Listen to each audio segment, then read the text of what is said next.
Mo, would you say that it's been a rough month as a Hawks fan after watching the New York Knicks kind of just decimate your team after you went up 2-1, thought it was going to be a good week for you, turned out it wasn't?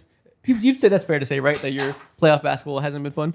Hey, man, the Knicks are winning the championship. We got 2 games on them. Okay, I don't give a fair. damn about none of that. Now, would you also say it's fair to say that your one saving grace for the year, your one hope for some kind of solace and enjoyment in the world was the draft lottery?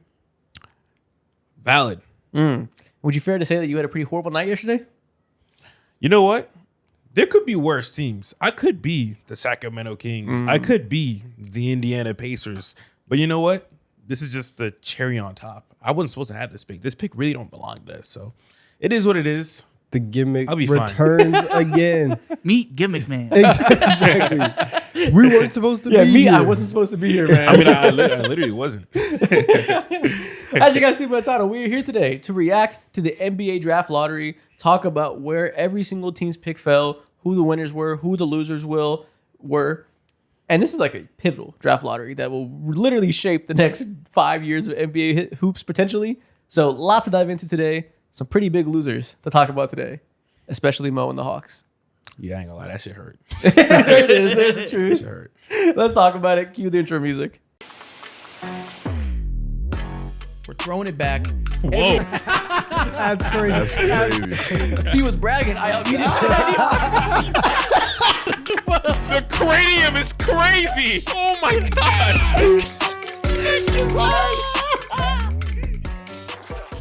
Crown eaters rejoice. So before we get into specific winners and losers, here's a recap of the lottery now after it happened. Washington Wizards, #1 overall pick. Hey. Finally, a bad team gets #1. No more jumping up from the 10th spot. This is the first time since the flattened lottery odds that the worst record got the #1 pick. Well, goddamn deserved. I feel like every single time whenever the lottery happens, speaking for myself, but I also know other people do it too, we all as an NBA unit, fandom, the NBA world sits down and we try to conspiracy theory our way into what happened this year and what Adam Silver decided to reward. And this time around, he's rewarding guys who actually tried this year. He went ahead and sat down and said, you know what, Utah Jazz, even y'all did some despicable shit. I think they got charged like $500,000 for sitting quality players out in the fourth quarter for no fucking reason. You know what? We see the Washington Wizards making 2 big swing trades for guys who are like known all-stars and all that in this league, and Trey and also Anthony Davis. Not peak of value, but good guys. We're going to respect you guys trying to be good. Yeah. And that's what followed this year. I love the verbiage that every single NBA fan uses now. That what Adam Silver rewarded, Hell that yeah. like it's become like accepted truth in the masses that this shit is picked hand choice. I love that. But yeah, that's the story, right? The top 2 teams are the 2 worst teams in the league that tried to buy in at the deadline last year, getting Jaren Jackson, getting Trae Young, like you said, Anthony Davis, and they got rewarded now. So they're going to have an opportunity to be good next year while having presumably AJ DeBonsa and Darren Peterson in some order. Kind of just what you want to see from a lottery that rewards, parity. Memphis Grizzlies and Chicago Bulls jump up to the top 4. Donovan, are you excited about those 2 teams? No. No, I'm chilling. What? I'm chilling. The Bulls, the Bulls have so much going on with them, and they still have so much of a direction that they need to figure out with the new front office era. Memphis, I'm interested to see where Memphis goes, because I think AJ and Peterson are going to go 1 and 2. And then obviously then the debate after that turns into Boozer versus Wilson. And then depending on where Memphis lies, then that to me is where the draft actually begins. Yeah. I'm excited about all 4 of these teams in the top, honestly. This is a great top 4. This is in a year where everybody was spending a strange amount of time talking about the possibility of OKC jumping up from 12 to top 4 and kind of doom posting about what happens when they get Caleb Wilson to become unstoppable. People were talking about what happens when Golden State gets the #1 pick and gets their dynasty reignited and yada yada. This is a very ethical top 4. If we're going to use the word that's a buzzword of Twitter the past 4 weeks. Those are teams that need the top 4 picks that will get ignited, superstar talent added to their top 4. There's no reason to be upset about this, at least. You don't think Brooklyn needs a top pick? Sure. There's many teams that did need it. That's the problem when you have 8 shitters in the league right now. But the 4 shitters up top deserved it, need it. It's good for all these teams. Yeah. They're teams that I'm excited to see if Caleb Wilson goes to Chicago. Him and Modest Buzelis running the break. That's an identity now. Something they're bringing in a new GM. presumably someone smarter that can do a little bit of something, even though the ownership group will continue to handcuff them to an anchor. But it's a direction. Memphis, I think we will talk at length about how they do everything right. So them getting presumably Boozer, the like analytic darling, makes a lot of sense. I'm excited about that. It's a lot of good storylines in the top 4. Yeah, I feel like this year's draft felt like it was a very this year's lottery felt very ethical. And this is something that Adam Silver had to do. He had to do maintenance. No one really wants to do spring cleaning and also the shit. Like, he had to just get the dirty work done. And this is very foundational in my mind. And whatever happens with like the Grizzlies or the Bulls, it's all good shit. But there's so many other pivotal things that happened in this draft that literally fucked certain teams. I disagree that it's ethical. It's not ethical. I actually don't. I don't think it's ethical. Look at the top 4 teams are ethical. I think the fact that the Jazz, one, the Wizards won less than 20 games. They gave up 83 points. That's not ethical. The Jazz, the Jazz were fined for tanking. And they were given a top 2 pick. Swings, bad teams in the top picks. That's what we're talking about. That's good. It's good that bad teams have the opportunity to get good now. And aside from that, the Clippers getting the pick and the Clippers being under investigation, they're moving up in the top 5. Not ethical. I think there's a difference between there's a difference between like, the system rewarding parity and the ethicalness of the lottery. Well, that's I don't think that's the. These are different conversations. You want it to be respectable to teams you respect. I don't give a shit about that. I want the lottery to reward the bad teams and have them have the opportunity to get good and have a cycle of parity where the teams that are at the bottom get talent and can move up the ranks because that's how you get the top end talent. And then Silver said, Sacramento, you go down. Not you. You don't get that opportunity. Everybody else can. Not you. Not you. And that's a problem. Yeah, well, some of your other shorts did great. But I'm happy with the top 4 teams. I think it all makes sense. And it's like not a situation where it's a team you say, oh, they don't deserve that. They're just lucky. All of that is the good landing spots for those 4 superstars. I think they're up top. You mentioned it. Number 5, Indiana Pacers lose the most pivotal coin flip of the last decade. They traded the number 4 pick in the draft, or number 4 standings in the lottery, to get Ivica Zubac. They also sent out Benedict Mathurin. And if this pick didn't convey, it was going to be a future, I think, 2031 first round pick. Yeah. And now they get that pick back because this pick conveyed. And it was a 52% chance they keep the pick, 48% chance it lands 5 or 6 and goes to the Clippers. They said, we talked about at length at the trade deadline, we're literally flipping a coin. If it lands on heads, we get Zubac and a top 4 pick, and we're absolutely stacked next year with Tyrese Haliburton back. If it's tails, we gave up way too much for the 13th best center in the league, and at least we have our starting center, but we lost because we tried to go big or go home, and they went home. They lost. Yeah, I can't believe this. I kind of, it is funny, and I do kind of like it just off of the fact of there's not going to be this powerhouse in the East like that. But this is the exact situation that I was like, this is dumb to do. Like, you just open yourself up for even if you didn't want to trade for Zubac, you could just have this pick and go find another center. You can just find a regular center. Like, it's going to be okay. And opening yourself up to this risk was ridiculous. And now, knowing that Tyrese Haliburton is coming off the Achilles, has every disease that's ever been known to man, and it's he's fighting through so much, and the backbone of your franchise is going through so much, and the foundation of everything that you're doing is under such chaos. And you think it's okay to just go upstairs and start shooting dice with the pick? That's ridiculous. Pull the tweet. That's crazy. Their GM tweeted. Right after the lottery ended, he tweeted this statement. Kevin Pritchard at Pacers Kev. I'm really sorry to all our fans. I own taking this risk. Surprised it came up to 5th after this year. I thought we were due some luck. But please remember, the team deserved a starting center to compete with the best teams next year. We have always been resilient. I wish we could have had video of him saying this tweet, because he would have been scratching all day, looking around, just eyes all big, just like, I can't believe it. I can't believe we lost this pick. What did you think was going to happen? This is definitely a Chat GPT indicator right here. This is thanks. This is absolutely insane for the Pacers that you could be in this situation. And when we were talking about ethical, and at the very start you said the two worst teams. No, the Wizards were the worst team, and the Pacers were the second worst team. And you are leaving this draft with absolutely nothing in one of the best drafts in a long time, and it's because you took this wild risk. But a part of the reason why they took this risk too is that it was very much calculated. It was top 4 protected for a reason. They thought that guys who were 5 and onward, they didn't really love like that compared to what the first 4 offered for them. So I understand it. It's a gamble. But you have, at the end of the day, you have Zubac, and obviously, like, no one in their right fucking mind would still even want to trade the 5th, or if they landed 6th pick for Zubac. You're not doing that. That's terrible value. So it's something that they gotta swallow. I get it.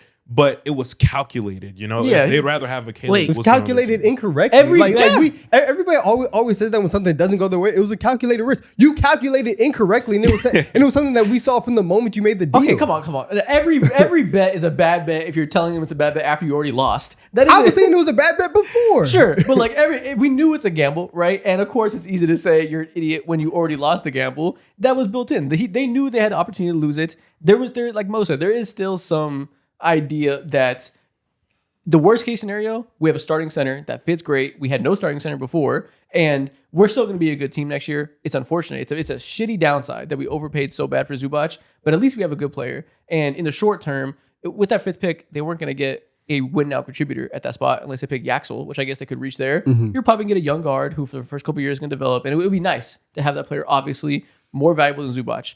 But in terms of maximizing this title window, your downside is you have a very good starting center and you still get to compete. Like, your upside is so immense that you put together this insane rotation with both those that I understand taking that risk. That obviously the downside is there, but the upside is so immense that I'm not going to say it's indefensible. I just want to say question, just to clarify. So Isaac and Mo, y'all like the process, right? I don't mind it. I think it's obviously fucking... you don't see that a lot for a reason. Because you're literally flipping a coin and it's gambling and it's insane to some degree. But you knew the risk, and I can at least understand it because the upside is so good. Yeah, this was their guy. I'm not going to say I love the process, but I understand it. Yeah. And I respect it at the end of the day, because without this, okay, let's say they do go ahead and keep their pick. At number 5, you don't have someone who necessarily fits this roster perfectly the way you want to, because you already have Tyrese Halliburton, who's going to be the guy. Pretty much he can fit with anyone in the goddamn world. But you have a massive gaping hole at the fucking 5 still, regardless. And if you're not overpaying for Zubac, then you're going to overpay for someone else. In a 4-star draft, it makes sense a little bit to do that. Again, it's still, obviously, they lost the bet, so it's easy to say you're an idiot. But that is part of the calculus for sure, is that they said there's exactly 4 players that we think can help us win a championship in the next 2 years. Whether or not it's smart or not, who knows? If they don't do good the next few years, that's probably the end of a window anyways, and you're going to have to rebuild and kind of ship Siakam out, do all these things, and we're back to the point where we're going to try to lose again to try to get another top 5 pick. It's fine. Now, what I don't respect at all is that fucking tweet. Pull it up. To know you're taking a gamble and then to say sorry for losing that gamble, grow a pair. Stand on something. That is ridiculous. To say sorry, this was a calculated risk. Everybody knew that. And for you to apologize for losing, you're not built for the gambling life in the first place. Let me say that. And then to say, I thought we were due. That's the verbiage that gambling degenerates that do kick streams say. I'm due. You know how many clips I've seen of idiots that fucking flip coins on Lamborghinis on kick say, I'm due? That is insane verbiage to hear from your GM. This tweet, I lose all respect for the process. Which is why when I look at this and you say it's indefensible, that specific tweet, clearly he knew I have to defend something, right? Because this move is super wild. And I do think that, like, going out and giving up the amount of picks, if you're gonna overpay for somebody in a free agency sense, or like in a dollar sense, okay, that's one thing. The Pacers are a team that, one, you're probably not gonna get free agents to go there anyways. You do build through the draft a majority of the time, and now that you are giving up draft picks in this specific window, when you know that the second apron has this in this new era, like, having actually good value contracts is so important. And you gave up a top 5 pick that was gonna have 7 years of cost control on your books. You gave that up. That is, I do agree, it's indefensible. I think the process from the start was, and just allowing yourself to be in this situation, I think it was ridiculous, and I don't agree with it. And so now, yeah, it looks like I'm doubling down and like I'm hating. I haven't liked this from the moment it happened, and right now this is what you reap, right? Yeah, you reap what you sow. You're doing something. I understand your point. Yeah, thank you. Whether reaping or sowing, who's to say which one you're doing? But you're doing something. So I'm reaping. Sowing or reaping. Who's to say? bro. Oh yeah, they are. They're reaping. I just cannot like fathom being a Pacers fan and having to sit down and go through winning 18, 19 games just to end up with nothing. That's like horrible. that's not even a gut punch. You tweeted at that, all. and they were in your comments telling you to kill Oh yourself. yeah, bro! I got the craziest insult fucking ever on kill my yourself. Twitter. I did not see it. It was hilarious. Say, how dare I let a Hawks fan talk to me like this? That shit was hilarious. But valid. You Yeah. poured salt in the wound, and that wound is gaping. Yeah, 'Cause man. Whether the process be what it be, it's a gamble, and I understand your point that as a GM of a team, you probably shouldn't be gambling. You shouldn't be playing roulette with your team. I think the downside isn't quite as bad as it may seem, given their specific situation. So I'm not going to kill them for it relative to everybody else.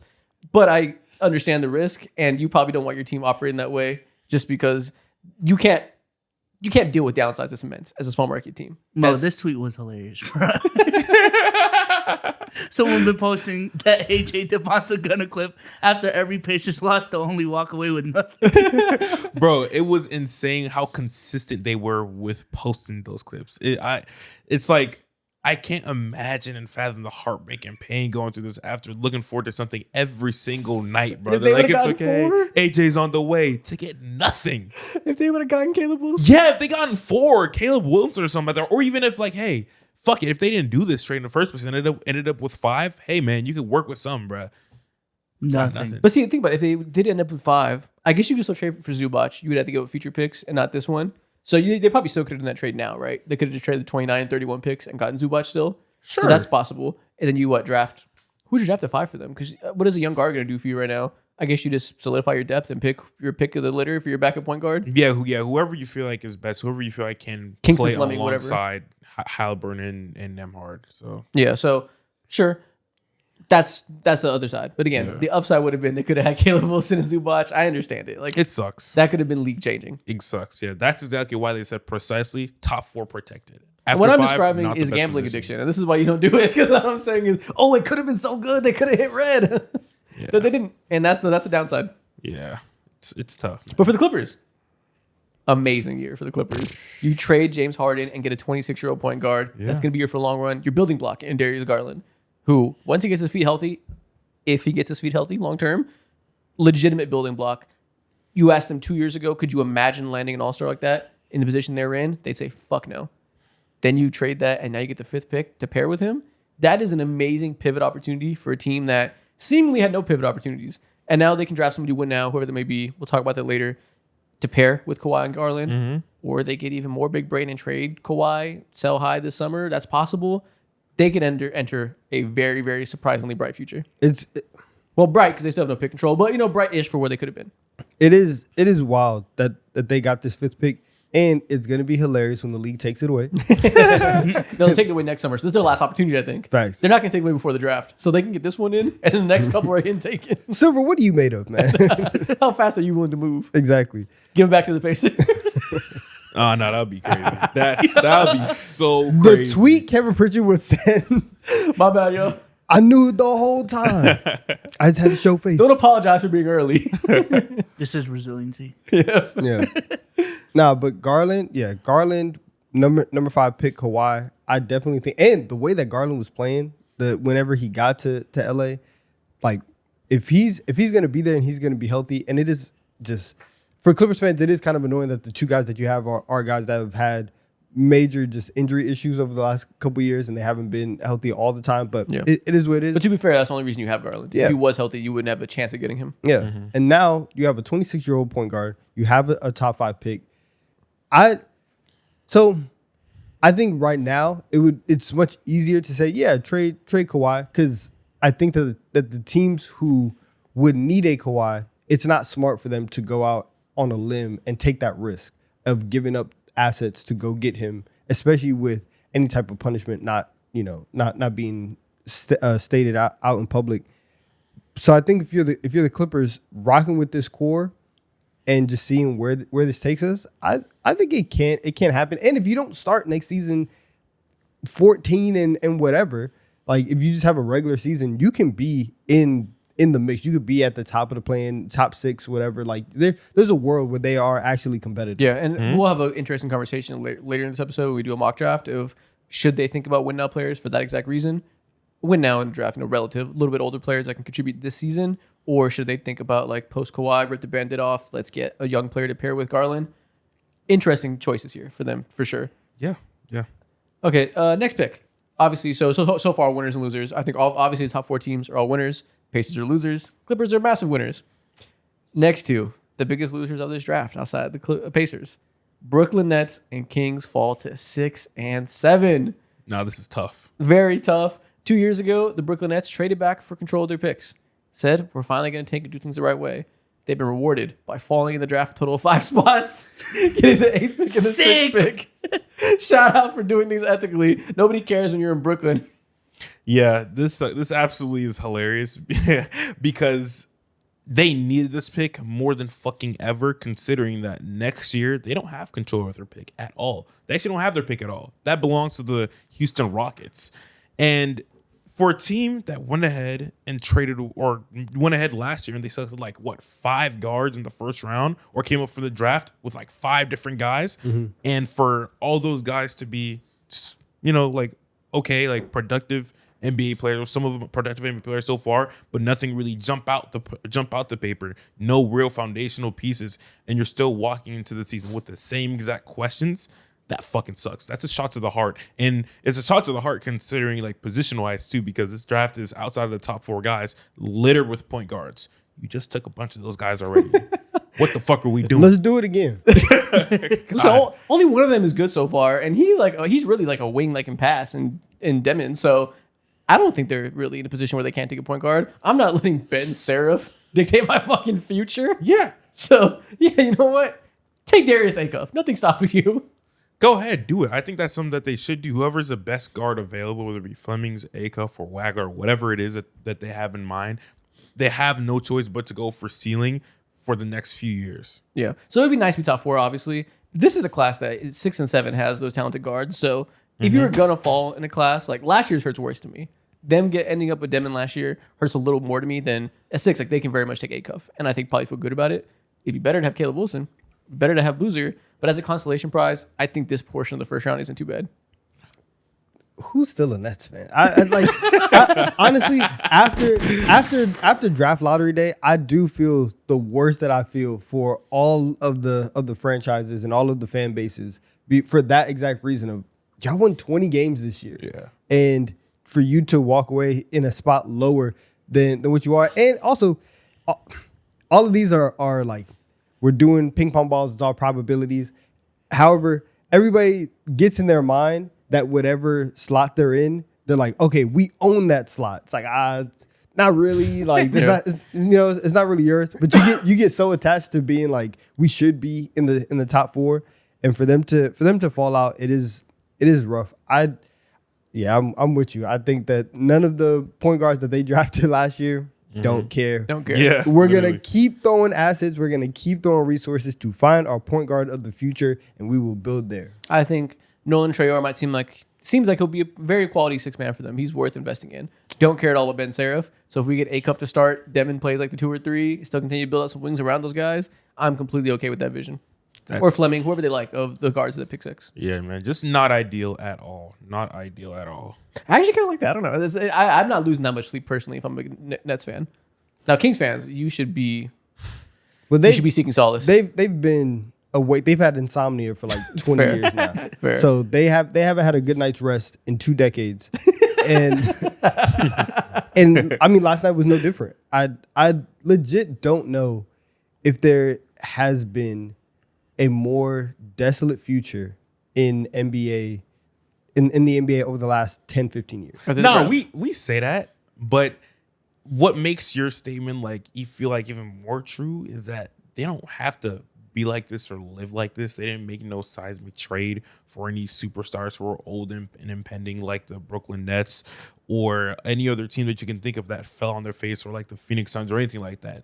No, they have all their picks. just self-inflicted wounds. Oh yeah, they chose this life. They're not the victim of anything, of bad luck, of one GM being stupid. They're a victim of a history of many GMs, many people that have come through those chairs, all being equally brain dead, and it's resulted in you being eternally doomed to damnation. You have one of the more expensive rosters. You got Sabonis. He just turned 30. DeMar's there. Zach LaVine's there, and I think he still has like a couple of years left on his contract. Nothing really to look forward to at all. Very like just disgusting, smushed in together smash burger of a goddamn team. It's depressing. Listen, if you want to leave being a Kings fan, go ahead and do that. You have to. You should. I think it's on the table here because they're not gonna do anything for real this year. And I think over basically their entire history, like for them not to have these very consistent peaks, for them to be the small market team that is also, it's kind of like the antithesis of the Pacers, where like they're just always at the bottom. You're not getting the number one pick. You're just far out of the top five, like year in and year out. You're not getting the premium picks. I don't know where they go from here. I saw a tweet where someone pulled up the history of number 7 overall picks. It's Man. horrid. In the last 20 years, it's horrid. Really? It's terrible. Fuck. It's so bad. It's the worst place to fucking be. Fuck, man. I wish I didn't pull up the tweet. I don't know if I can Google I got it. history of number So 7. in the last whatever years, I'm just listening. Jeremiah Fears, Klingon, Bilal, Shaden Sharp, Kuminga, Killian Hayes, Kobe White, Wendell Carter Jr., Lowry, Jamal Murray. Maybe my bad. Might have been number 6 then. It might have been the 6th overall pick. That was a Nets fan I saw that did it. Look at the 6th pick. 'Cause that's not too bad actually.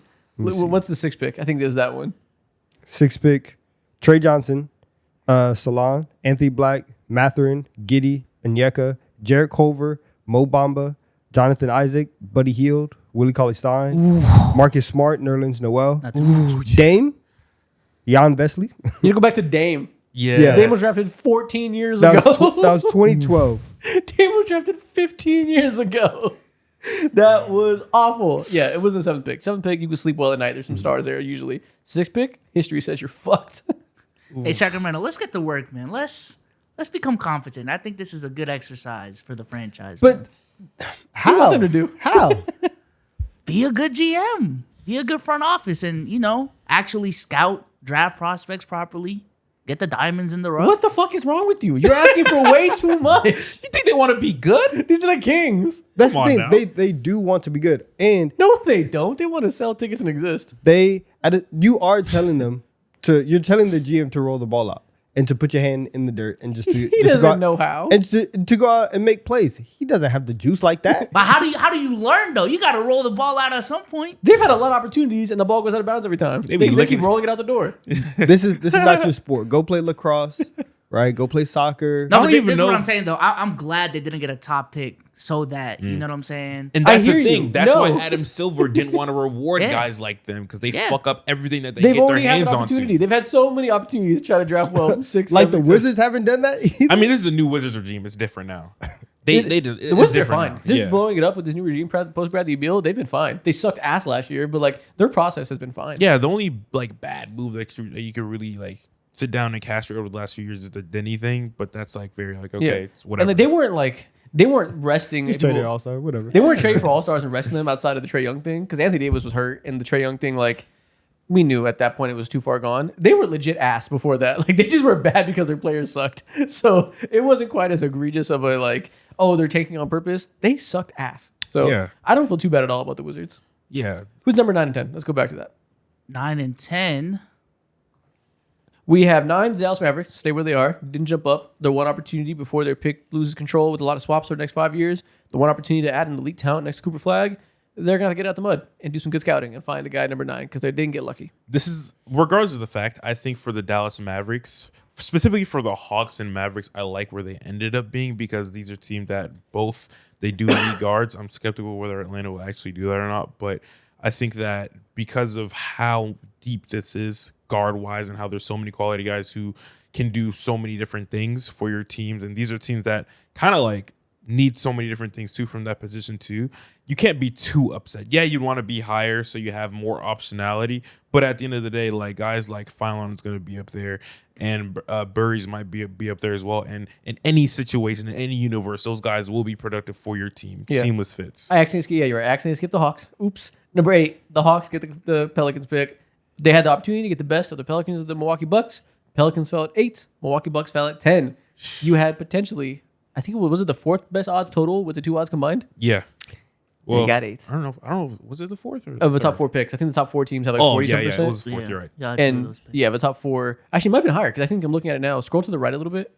You had like a 40-something% chance to get in top 4, right? I believe. So you had the 3rd best odds of getting top 4 because number 1 gets 52%, number 2 gets 45%. You had like 42%, I think it was total combined. Oh, actually, no, it's on their screen right now. Nope. Either way, you Shit didn't sucks. get it. Yes, The shit 43%. 43%, and you didn't get it. Yeah, shit sucks. I wanted to be top 4. I wanted any one of those 4 guys. I'm whether sure it you be Wilson, Peterson, doesn't matter. Like I don't give a fuck about fit. Get talent in the fucking door. Get generational talent here right now, please. I need it. But I'm not too upset. I get one of the top line guards regardless of the fact. I think that when what's his name? Mark Tatum called out Milwaukee when he fell to the ground. When he fucking called out Atlanta, I was like, oh my fucking God, it's actually happening. We won't end up getting a top pick. And that I think this right here was like the big old like mystery box for all Atlanta Hawks fans, no matter how this season went, through all the trials and tribulations, trade, losing, like having a generational loss to the Knicks and all that in the playoffs. We had this at the end of the day to look forward to, and we still do. But hopes are a little bit less than what it was because the ceiling is just simply not there, no matter who's up front, unless like Wilson's there or something. Wilson? So I'm sick. Yeah, he's not gonna be there. Of Caleb? He's not gonna be there. Of Caleb? Wilson of Caleb. I'm gonna start lying and leak some medicals, right? That's what I'm gonna do. Him and Peterson, yeah. 23 and 8 for 13 is the final trade for the Pelicans. Did they cook? No. Fuck no. 23 and 8 is the final. 13 is right in the middle of those two numbers. You could have had. It's 2 for 1 though. You could have had Derek Queen and this pick. Nothing stopped you. Just a calm little protection. Yo, Derek Queen. Well, if we would have top 4 protected it, then that means that the Hawks still would have got it. So they could have done the smart-ish thing, and it still would have went to the Hawks. But at least they avoided catastrophe of giving the Hawks one of those 4 superstars. At least we can say that. That's what this lottery felt like. It felt like a very big like we avoided catastrophe with the Hawks not getting a top pick, with the Thunder not getting a top pick, with the Pacers not jumping up and revitalizing their gap year. Like there's so many teams where it could have happened for them and it would have been like, oh my God, what's gonna happen to the league now? This feels a little bit more like balanced. Calm little lottery. No craziness. Yeah. No headlines. A little bit of headlines because Indiana Pacers, but That's had a to do weak his ass maintenance, bro. headline. Like Adam Silver had to do his maintenance, had to change his oil, do the bare minimum so he can keep the ship afloat. So I understand it. Your biggest headline is the Indiana team got screwed over because they flipped a coin and lost. All right. Yeah, man. What a great storyteller. In recent years, we had the Mavericks trade Luka and they get the first pick. Rigged. Yeah. They avoided that craziness and stuff. You can't have big storylines happen every single year. And Adam knows this, and that's why he rigged it to seem calm, Yep. so that his other rigs are like, oh, we're actually more doing something. believable. Yes, because the fact that it is in the mainstream, he's like, okay, the block is way too hot right now. Super hot. It's way too hot. We have to calm it down. We have to cool it off. Exactly. So I'm gonna let y'all have it this year. Best believe next year. Oh, it's gonna be madness. And with the new rules where they can do whatever the fuck they want because the odds are crazy. He set it up perfectly. Yeah. You know how people you make trades for cap space, you can go get somebody. That's what Adam Silver did this He's year. better than Prime Vince McMahon. This man can write a story. You can suspend disbelief. Fuck with Adam Silver. Yep.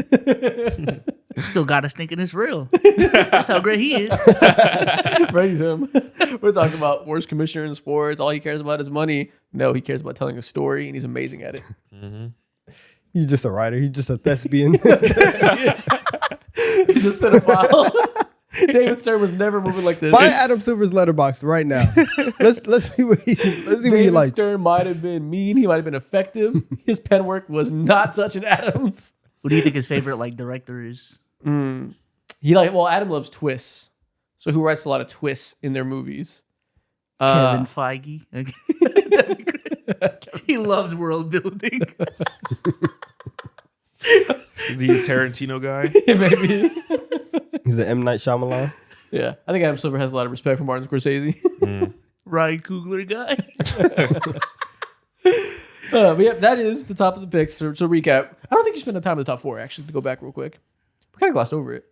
The Bulls might be getting out of hell.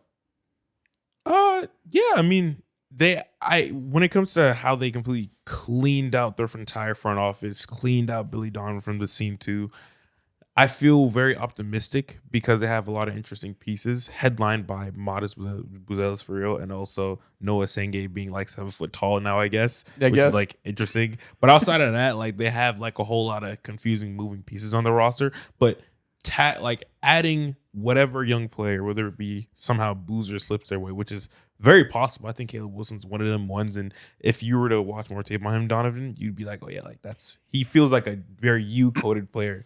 Like very old That was school. actually kind of wild. No, it is. You also fucking college basketball, you No, he would be your guy. Was that not wild? That was kind of crazy. He would be your guy. He would be your guy. This is he's like a very your type of U-coded. player. He is. It makes sense. If you're You can tell me that he's my kind of player. Yeah. Without being like, you don't do nothing. Yo, open up a book, idiot. No, I mean you openly said like college basketball, you watch it, but it's not like Yeah. you know. So No, you're not wrong. You're not wrong at all. Am I wrong? You're not wrong. This is wild. This is wild. If he just started watching this shit, like he'd be your guy. Nah. Yeah, I hope they get Caleb at 4, which I think they probably will. I don't think Boozer's going to fall to 4 just off of I don't know, initial 'cause- instinct, but it's obviously yeah. possible. Those 4 guys are all bunched together. It is to the eye of the beholder at 2, 3, and 4 for sure. My gut would say I think on the first reaction, Boozer on the Grizzlies makes a lot of sense for what they value, but so does Caleb Wilson. So I'm going to operate on the assumption they get Caleb Wilson at 4. Modest and Caleb Wilson running the break. Josh Giddey doesn't do a whole lot well, but he does run the break well at those passes. Him running down the middle, those 2 on the wings, I can get behind that. Just very like smash mouth, wildly athletic. That's something that their new GM like very much prioritizes and wants to have like he wants to have that be like the build of his team, which makes so much sense. Whether it be him or Boozer, like I'm not gonna say I'm up on the Bulls just yet because there's so much other things that you have to figure out. But this is like you can't get any better than this when it comes to stepping into this new fresh regime. Bro, we're saying all this. They're gonna draft Darius Acuff. No, they're Oh not. my God, all those guards? They're Yes, not doing this that. is guard. This is guard city. They're not doing That would kill me. That'd be the funniest thing in the world. I would harass Kenny Beecham. Kenny would hear about it. It would be hilarious. We face him on the show once a week, and we just remind him for like 6 months. Darius Acuff, by the way. There's like, by the way. Dude, I will bet so much money they don't do that. Yeah, of course not. But Yeah. it would be funny as fuck. And if anybody can defy your disbelief, it's the Bulls. Yeah. I think dabble. one- I put a little bit on it. Nah, their GM I'd has been have- talking I'd have about a flyer. nothing but like he wants size and physicality, athleticism. On That's the to throw team. people off the scent. This is a new guy though. You you think can't. when You they can't let hired- him. You can't let him know your next move. You think when they hired the last GM, they thought immediately he was a moron? No, he surprised them by being even stupider than Garpax. Maybe this guy's a surprise for us too. You know what? I doubt it, but you never know. Prediction You for know this what? draft, I think we will be reminded why these lottery teams are in the lottery. All bad picks. All bad picks. And the Grizzlies. Number 1 overall pick. Bad pick. Bad pick. The Grizzlies. I adore the idea of seeing Zach Edey and Boozer play together as a 4-5 combination. That's crazy. That positional size and the interior passing of Boozer to Edey and how much he's able to swallow up space as a vertical threat. That's truly fucking crazy. Yeah. And with Coward next to him too, who's long as hell for a small forward, that's crazy. I don't know what they're going to do with Ja, and if Ja's ever going to play good basketball again. If it's going to be for Memphis, probably not. I don't know what the guard situation is going to be like long term, but that trio would move the shit out of me. Yeah, this is a fantastic new slate this is a fantastic way to pivot. They just went ahead and traded all the goddamn picks, traded away Desmond for all the goddamn picks in the world. And they did the same thing with Jaren Jackson Jr. Who knows what's going to happen to Ja? Like when it comes to rebuilds, this feels like one of the fastest like Kickstarter rebuilds that we'll see that we will see in quite some time. And I feel like whoever this pick is going to be, Caleb Wilson, who I would be so fucking enamored seeing him alongside Modest Buzelis. Or not Mazzulas, my bad. Cedric Coward. That would be fucking fantastic to see. Or if it is Boozer who just feels like one of your traditional perennial all-star guys, they're not going to be in the lottery for more than like 2 years. They can't. They're too good. They're No, I gonna agree. be too I good. agree. They're Boozer and not. Edie, dude, again, that's a duo I just don't- made for I me don't as a know. nerd. It's- Boozer and Edie, that will be immediately really good. Yeah. out the lottery is That They're was not going to crazy. be a lottery. Let's not forget who Top they of were numbers before and this year. They're a team that was like always, we think their talent isn't there, but they find a way to be competitive. Like, I don't think they're terribly far from that if they get Boozer specifically. well. It's I a think completely Boo- different team, though. I think Boozer's a very floor raising type of player, is what I'm Yeah. saying too. Like it's a different type of team, of course, but the same people running it, the same ethos, like finds them all these second round picks and all these undrafted guys that they uncover. They still Ty Jerome, who once they ship out John Morant, presumably he'll be the starting point guard.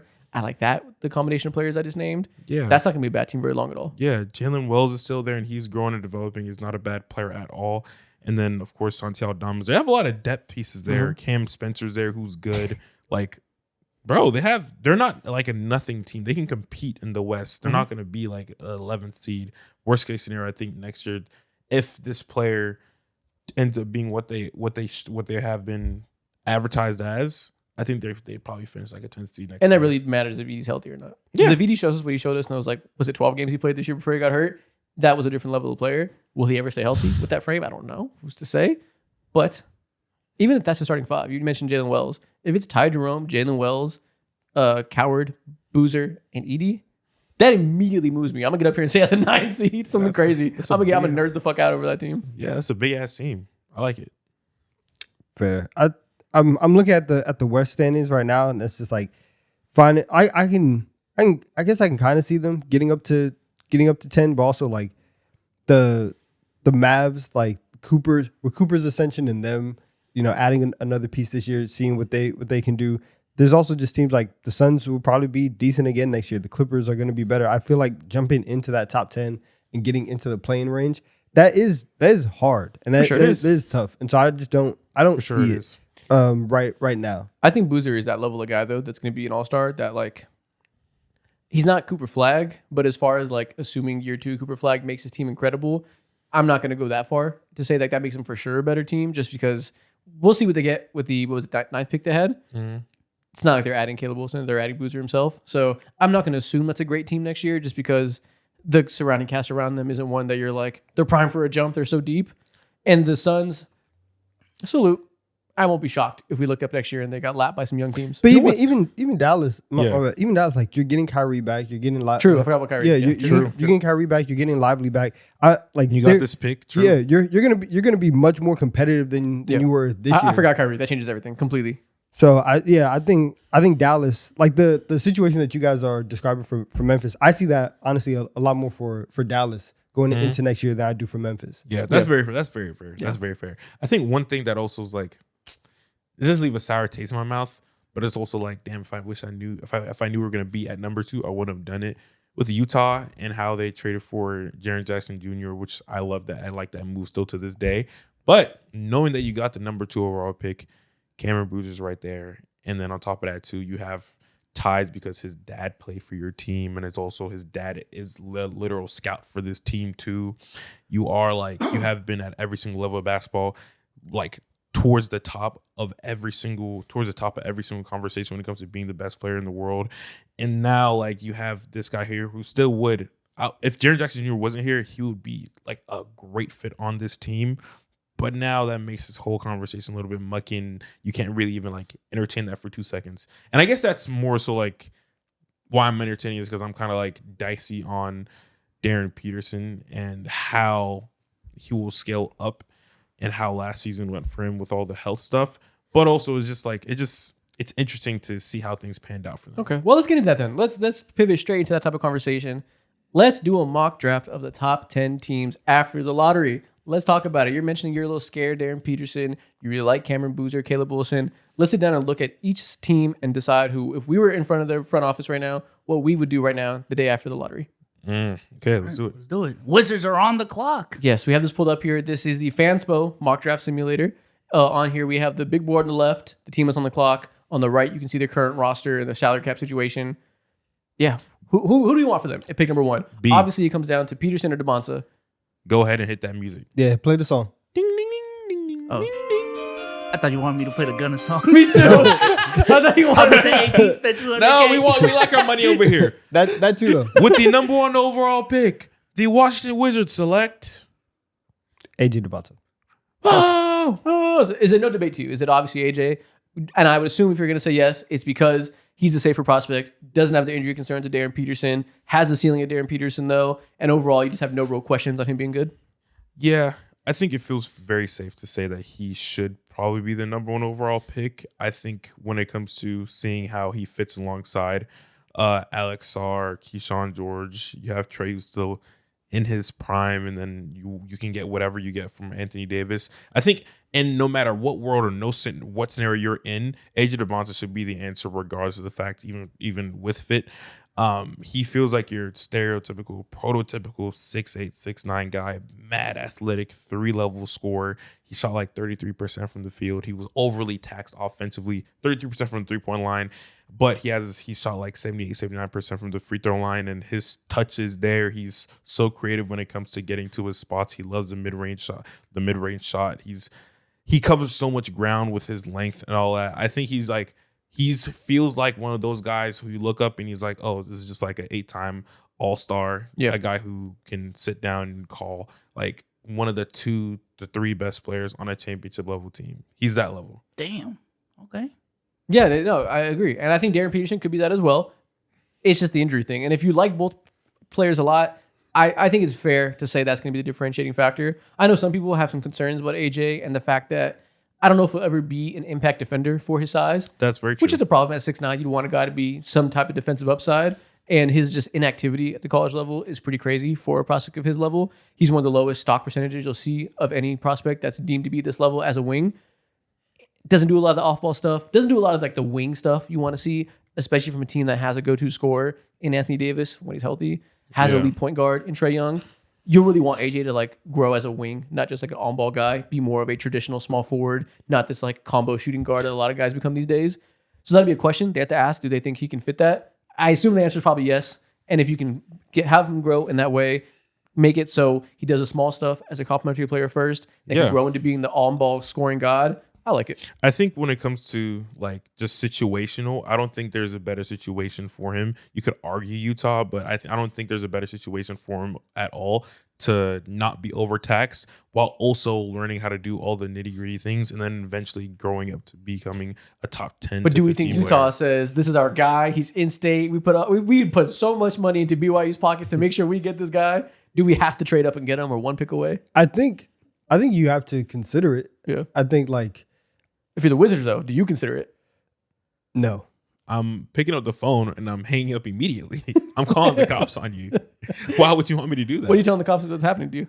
This guy's trying to rob me on the phone. This guy from Utah's mad. He's blowing up the phone right now. What's going on? A crazy Mormon on my line. He won't leave me alone. Yeah. Yeah, I don't think like you can hear him out, but unless the haul is crazy, I wouldn't do it. I think like for Washington, you have to AJ moves and looks like, just straight eye test, moves and looks like a number 1 pick. And I think like the athleticism and all of the physical tools that he has for all of the questions that you have about all the other things, you are going to, regardless if it's true or not, you're going to lie to yourself and you're going to tell yourself, we can turn him into this all-around wing and somebody who can do everything because he is that physically talented. Yeah. So that's why you take him 1. If I'm the Wizards and somebody wants to give me a haul to move up to 1, I like all these top 4 picks.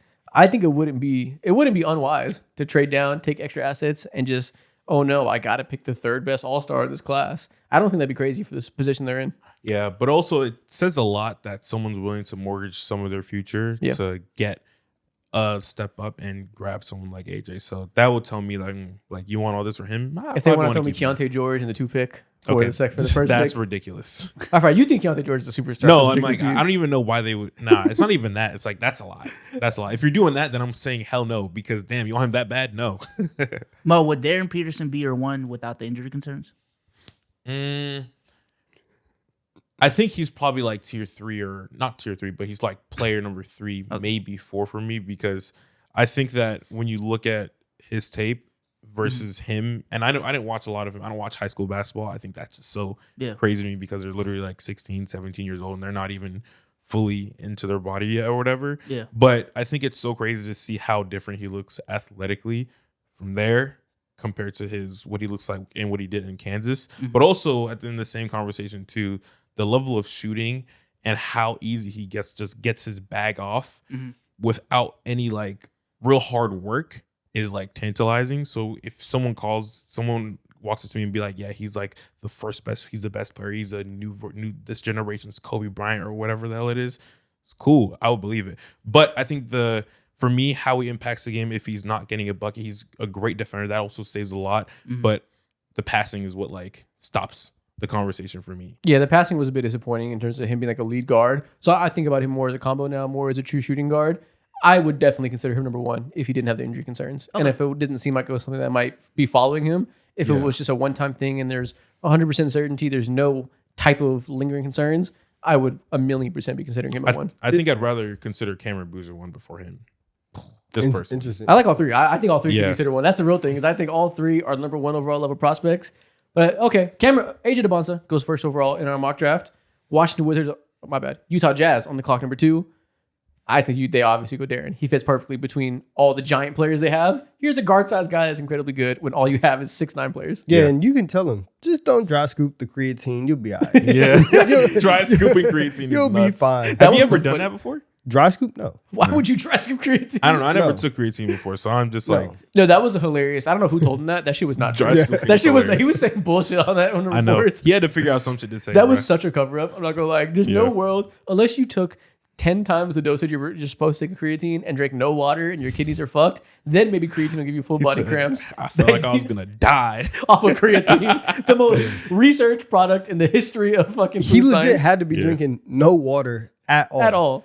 Which, some young people have shit like that. Remember DK Metcalf was talking about he just eats Skittles all day and stuff like that as an elite athlete? Sometimes young guys have surprisingly strange habits. Yeah. Maybe he was drinking no water, and that's possible. Fine. So we get him 2 bottles of water. We get him a Stanley Cup and an Owala, and he's fine. And it's okay, and he can come in and he can score 25 for us, and that's fine. Yeah. The only thing that worries me about this pick and that makes it feel not as seamless or perfect necessarily is that there is like a playmaking gap there. But thankfully, I do feel like you do have one of a very good, smart offensive head coach who will prioritize a lot of these guys to like get in the right places, get off the ball quick and all that. So I like it. I love it. And I like prioritizing Darren's playmaking and his development for that reason and trying to, give him those touches early on.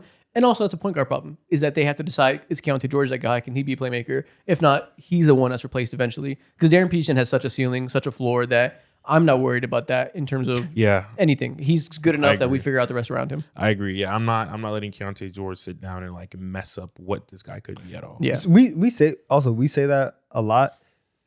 There's honestly that list for me is really growing in terms of players that I'm not gonna let determine my future. Oh, for sure. And so it's like I understand we just traded a lot for Jaren Jackson Jr. If you think that Cam Boozer really is like a number 1 overall pick talent and that he should go there, I'm not really letting that stop me right now. If you think he's that caliber of guy, because one, also, so if they do get Darren, the roster I do think is very, very intriguing. I think it's a playoff team immediately. Yeah, I think it's up there. But also, if you do have Cam Boozer, okay, he could play for 2 years kind of behind Jaren. He could develop just a little bit more. But if you have that level of player on your team, you have so much more flexibility in case the Jaren thing doesn't work and you need to get off of money.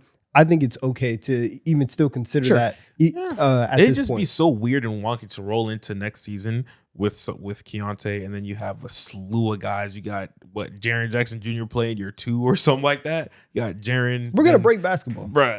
It's too Put much. Jaren at the 2, Lowry at the 3, Cam Boozer at the 4, Walker at the 5. That's stupid. Well, that being said, though, I also agree. I also agree Cam Boozer is that level prospect. This is the easy pick number 3 to me. The Grizzlies getting Cam Boozer is incredible. Everything they do in that new motion system with Isola and this like smart basketball, frenetic, everybody make a good read. That is Cam Boozer to a T. The interior passing you're going to see of Boozer throwing lobs on a short roll to Zach Edey is going to be fucking beautiful. I don't know, man. Caleb Wilson's tough. It to me, it is very tough. They're both incredible. The fit between that team and just how synergetic that duo of big men is to me, plus everything we know about the team and how they already have this style of play of people putting the ball on the ground. Boozer makes so much sense to me. When it comes to putting the ball on the ground, I think Caleb Wilson does that better. When it comes to putting the ball through the fucking backboard, Caleb Wilson does that so much better. When it comes to putting the ball through the backboard, well, I didn't say backboard. I didn't say Yes. Shaq. I didn't say dunking it. Now Caleb's not Breaking Shaq, rims? obviously, too. Yeah. That's not what I said. Caleb's not Shaq, but I think that Caleb Wilson's ceiling is higher. Now, I think it may be safer, and it's not. Obviously, I think if it was me personally, I don't know. I don't know where I've You just towards, say you consider but it's Cam a Boozer a conversation. 1. Now he can't be ahead of Caleb? It's a conversation for me. Okay. I agree. Over Peterson, I think that's the thing. I think that Peterson is like towards the bottom of this tier, Okay. and then I have Boozer and Caleb smushed in between each other. And for me personally, I think Caleb, he just feels like the prototypical Memphis guy from like a cultural standpoint, not what these new guys have going on. I think they both. This is a tough choice. This is It's the toughest tough choice in the draft. as hell. Both are incredible opportunities to have high level stars. Who do you want alongside Zach Edey on all these guys? I like the It's idea so of Cam fun. Boozer there more, just because the way he operates in short spaces, his interior passing is incredibly good. They need a lead playmaker. That's the type of thing they're exactly missing. And maybe Caleb could also evolve into that. You know, people say like maybe he can be Gen Z Chris Bosh and be your main guy. We'll see. I'm certain that Cam Boozer will be an elite point forward. I'm not even if it's like the Gen Z Chris Boston, like okay, that's not. I wouldn't entertain that conversation Neither here nor necessarily there. just yet. But if he is like the interior presence that I think he could be, being a defensive force as well, or having the potential ceiling to, which is something that's not in the conversation for Boozer at all. That right there to me lends itself to be an even higher ceiling play. If you're gonna do it, you're gonna do it. Cam I Boozer can be might the- roll the ball and say fuck it, give me Caleb Wilson. Cam Boozer could be the best offensive power forward in the league. Offensive. That's in the conversation. Like, think about the players out there. He can be what you want Paolo to be. Is that point forward, size mismatch that can create plays. Already a better playmaker than Paolo Banchero. We'll see how the scoring goes in that conversation. That's maybe more of a Paolo Banchero conversation than it is a Cam Boozer one. But that style of player, I think the idea of that is very tantalizing. That's why Paolo went 1. Having that constant mismatch that can make plays for others, especially when you have a guy who's specifically good at interior passing like Cam Boozer with the interior force like Edey. That's too enticing for me to pass up. With Caleb, does the 3-point percentage No, it's not. does that mean anything to you? Because It means something, Because yeah. I do think like it is like seeing guys who are uber athletic and then they don't have the 3-point shot. You can over index on the athleticism and then just be like, oh yeah, he'll learn how to shoot. And then we get to year 4 and he's shooting 32%, and you're like, bro, I need this to get up to 35, 36. Like, can you do something? And then you start to hit a wall in his development as an offensive player. Like, does that move you in terms of like having Boozer over him? That does move me. It is worrisome. I feel a little bit better because it's like, okay, he's not shooting like 65% from the free throw or anything like that. It's somewhat respectable. It's in the low 70s, which you can work with that. And if you look at the shot too, it's not completely broken, you know? Now, we played this game a lot too at the same time as well. We played it with almost every single prospect ever. So if you want to go Boozer, that's fine. We can roll with it. Yeah, it feels more complete. So I get it. I start to get nervous when we're projecting people out and we're like, well, his free throw percentage is Yeah. good. So it's, Yep. he should profile as a good shooter. Yeah. It's like, But also he has good touch. you know what Around else? the rim, so it's like- What else makes you a good shooter? Knocking down shots. Like I would like to see you do that just at a bit higher clip to have that work. So like if you do think that they are even, I do think that the floor of Boozer and not having that specific flaw, because that can end up being a pretty fatal flaw for guys like, especially like of that ilk and of that size. Yeah. I think Boozer, right now I would take him. I don't even think Caleb Wilson needs to be a great shooter, though. He can be offensively like a more polished version of what Evan Mobley is offensively. Of that type of like lengthy slash. Evan Bro, Mobley. Imagine Evan Mobley with anger problems, bro. Evan Mobley has way more fluidity and can actually get by people. Like, that's a good player. Yeah. I mean, he already is a good player, but that could be a great offensive player even without a jump shot. Yeah. And I don't think he's a non-shooter, so I'm not terribly worried about that. But we can go Boozer. Going back to what you said, I liked how you kind of compared Boozer to Paolo. They're different players, obviously, Yeah, but yeah. similar like mold. I think Boozer's like the more complete, best version of what we thought Paolo was supposed to be. And combined with like the shooting, the processing, the ability to like use his strength to get to that rim while also breaking down defenses from the top of the key and running offense and masking as like a secondary offensive creator too. Yo, that's special. That's Paolo like. That's like Detroit Pistons basketball. Detroit Pistons Blake Griffin like right there. That's special. I'll take that. If you have That's Boozer fine. and Edey and you get one big guard who can drive, how does any team have 3 big bodies that can stay in front of those guys? That would be crazy. That's tough. So Bulls are at 3. Now, Chicago Bulls on the clock. Finding the person that can get them out of the mud for good. Is it obviously Caleb Wilson? There's Acuff, man. I'm telling you. The conversation begins. Let's storytell, man. Let's storytell. Come on. Please no. Caleb Wilson is a fucking lifeline for a team that's been drowning for decades. You get Caleb Wilson, him and Modest Buzelis being these 2 athletic wings. I'm in love with that fit.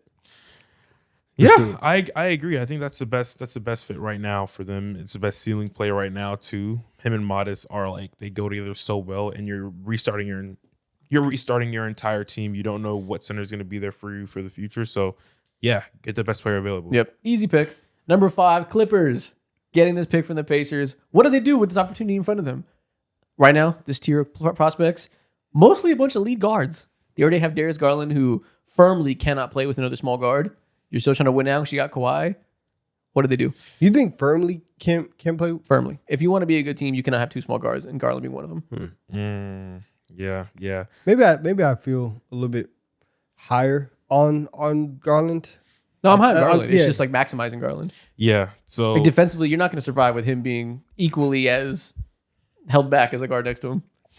yeah, it's tough. It's very tough. And this is where like the draft really, really, really begins when it comes to no one knows what the fuck is going on. And at this point in time, does anyone want to sit down and entertain some calls? Trade back? Should trading back be a potential option? For I the think Clippers? the Kings or the Mavs should try and trade up to get their guard of the preference, whether it be Acuff or Fleming, whoever it may be that they want to be their lead guard next to their stars. One of those teams should trade up. Now, I don't know if we do that for this exercise, but Yeah. I think that they should do that. And then the Clippers should take whoever they think is the best off-ball guard, or if they want to get fancy and pick Mara, replace Zubac. That's a lot of people will call that a reach. It would be. It would be. I like that, but I think ultimately what this team ends up doing is picking the probably best guy available, considering that their future is dicey. They still don't have several first round picks for the next few years off of what they did with OKC. And you go for a ceiling. Also considering too, like Darius Garland isn't healthy all the time too. You got him for James Harden for a reason at that price. I think you picked best player available. I think this idea of you can't draft for fit is such an overused adage that is people just say that because it's like a smart thing to say. You do have players on your roster and you need to win games and be productive. I think you do need to draft for fit to some regard. I think when you're the worst team in the league and you have no good players, you don't draft for fit. But when you have Kawhi and assuming they don't want to trade him and you have Garland, you do have to you can't pretend those guys aren't on the roster. At one point in time, they were the worst team in the league. They weren't very far from that. It had to do some generational shit led by Kawhi and Leonard, who appears like once in every blue moon. That's why I'm like, I don't know, man. Like, yeah, but either way, fuck Kawhi Leonard. You have Darius Garland. You're not going to get rid of him. That's your new building block. You cannot pretend you don't know Darius Garland is there and draft another lead guard that doesn't fit with him. So I think in this scenario, what makes you feel better is if you want to take Keaton Wagler, who has like immense size, but I don't know if that size is necessarily like functional when it comes to what you typically see and how it's used as an advantage. But if you want to entertain that, I'd be open to it. Kingston Fleming would be the easy conversation, but he really doesn't feel like he can play with Darius Garland, even though he has more size with him too. I think he's like 6'3.5" or 6'4", but that's even rough too. Okay, well, who's the best profiling as an off-ball guard of this bunch to you? Is it Mikael Brown? Nah, he's even more of a flyer for me. He's even more of a flyer. I think right now I'd probably want to take Keaton Wagler. The ceiling is there, and on top of that too, I think there's a couple of scenarios where he can play with Darius Garland. But in that same breath, though, let me tell you this as well, because this is a collective idea. Same breath, he will be fucking fried defensively. He will be fried defensively with Darius Garland. Then why would we pick him? Do you think he has any chance to become a good defender? Nah, so I think ultimately let's get Braden Berries. Because he's not necessarily like the lead guard on a team, and the creation and the playmaking isn't where you want it to be at for like your lead guy. But when it comes to doing all the other things on the court, rebounding, being a ferocious defender, and also like playmaking here and there when need be, I think he's like the perfect stopgap for all those things. He annihilates every question. Bezos in a fucking blender. Click all the positions. Berries. Yeah. Berries? Go to shooting guard. Oh, he's a shooting guard. My bad. Burries. I think you just passed him down a little bit. I don't know what this. Yeah, big I'm board not is. sure where they would like list him There he as. There we go. Right there. Braden Berry's number 6 Yeah. overall. Good size, 6'4". He's stocky. He's 200 pounds or whatever. He's the heaviest guy here. I think that this is the best decision for all the questions that they have in between. Number 7, Brooklyn Nets. Do they just take Darius Acuff and run and say we got our lead guard? Number 6, Please. Nets. Please. Oh yeah, number 6, Brooklyn Nets. Please. Yeah, Take best Acuff player run? available. Fuck it. They think Acuff can be this star scorer? Please. What's stopping you? Nobody. Nothing is stopping you. Devin can play off ball with him. That's a good fit. Devin has the size. If he can develop, add some weight to him, become more of a defender too. Be your 3-and-D wing that can do some secondary playmaking. Acuff can be your Trae Young.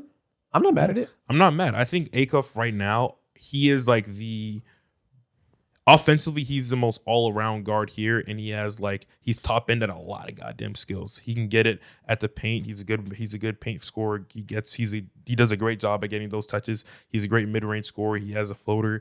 He's a great connective passer. He's a great passer on all levels, connective or main playmaking guy. He can get your guy over for a lob as well. There's so much to his game that's just so refined. And if he ends up being the best guard in general over Peterson, that would not surprise me at all 2-3 years from now. Bro, just say it. I'm not gonna say He's it. tough. But he's he's tough. He's tough as hell. tough, man. Don't He's ask about the defense. Don't ask about the wingspan. He's nice as tough. hell. He's tough, man. Okay, but as a team in the Nets who needs top end talent, that's a good swing and hope that he can just be one of the best scorers of the position. Yeah. Sacramento Kings up next. I think they do the same thing and just go for the best lead ball handler they can find at this range. I think they go Kingston Fleming. The Kings, They need a point guard. they probably go Kingston Fleming. That sucks though because I like him. Anybody who I like, I don't want him to go to the Kings, bro. You don't want to curse him? Yeah, nah. But yeah, So, Kingston Fleming being their athletic slasher that can actually create paint touches and be a lead playmaker for you. I've seen people compare him to De'Aaron Fox. It's a perfect fucking fit. You get this guy that comes in and does that same role that you just traded away. This roster legitimately has no point guards. Exactly. Pick So- the highest profile passer, playmaker guy. That's so crazy when they had Tyrese Halliburton and De'Aaron I don't know if they Fox. should. I feel like Keaton Wagler has a higher ceiling. Do I think he'll be the better player? I wouldn't probably say that yet. But that's how I kind of want to give them Wagler. Right now on their active, You just want to get someone you don't like? yeah. Nah, Listen, right Bad. now, He has a higher ceiling. on Already their, drafted him. he has a higher ceiling. Yeah, right. They have I don't know what he does. They have 2 point guards on their cap sheet for 26-27. Please, God. Devin Carter, Killian Hayes. Damn. Kingston Fleming. That's it. Pick number 8. What do you want to do for the Atlanta Hawks? This Guys, roster- man. His roster's trash. Honestly, no. I don't. They have nothing. But did you make the pick already? I already made the pick Oh, for fuck. 7. You fucked us. Okay. Why? I think they should have took Wagner because he has a higher ceiling in terms of playmaking and offensive prowess. That's very fair to say. I think. No, blame B Souls. You picked the button too fast. Yeah, I think Fleming's has definitely a better floor though. Better floor. I personally, I really like that. Would fit. you like? Do you like Wagler for your team? No. Would you want Kingston Fleming for your team? I think that would be okay. His too. ulterior motive. He wants to flip him. No. So what do you want to do for the Atlanta I did the Hawks? same thing on House Call. What do you want to do for the Hawks? Do you need a center? You need a point guard. You need both. This party Yes. want to reach for Mara? Part of me does. I think that over the last few years, we've seen the trend and people or the league realizing, oh, fuck, being big and physical really fucking matters. Seeing a guy like Jalen Duren eat and be a fucking all-star. He's probably going to be named an all-NBA player too. We've seen Donovan Clingan soar up in the draft, in the rankings. We've seen Zach Edey soar up as well. And I think size is super important. But is it a reach to get a Daymar right now? A guy who's Who cares? It's not that big of a reach. It is a reach relative to consensus. I think sure. you're at the point where you've already lost a premium guys. You're debating between guys who are slightly higher on many boards, but aren't necessarily perfect fits for what you need. I don't think this is a crazy thing, especially when you're already in a win now mode. Again, I think the idea of you have to draft BPA, drafting for fits is dumb. That's so overblown to me. If you're in a Yes. certain position, you can draft for fit if you think the guy is good enough. Also, it doesn't matter. You said this pick is house money. So take whoever. Listen, man, it does this not is- matter. Guys weren't This even house is in the supposed to be trenches, here. though. Gun bruh. to your head right now. Who? This house is in the trenches. Mikal Brown Jr. is in the conversation too because he is, Forget the conversation. We're not having conversations anymore. Gun to your head. Who Yeah, you who do you got? want to pick? We gotta talk through. We No, gotta talk we through. talk too much. Who do you want to No. pick? Who you taking? Y'all can go to hell. I'm talking through it. Who do you want to pick? Gun is to your Mikal head. Brown Do you Jr. want to is on- die? Mikal's on the board, and also Adai is on the board too. Mikal, he is not the passer that his passing and processing and decision making is not where I would want it to be necessarily in order for him to be the guy. I think Adai feels safer. I'll go him. Give me Mara.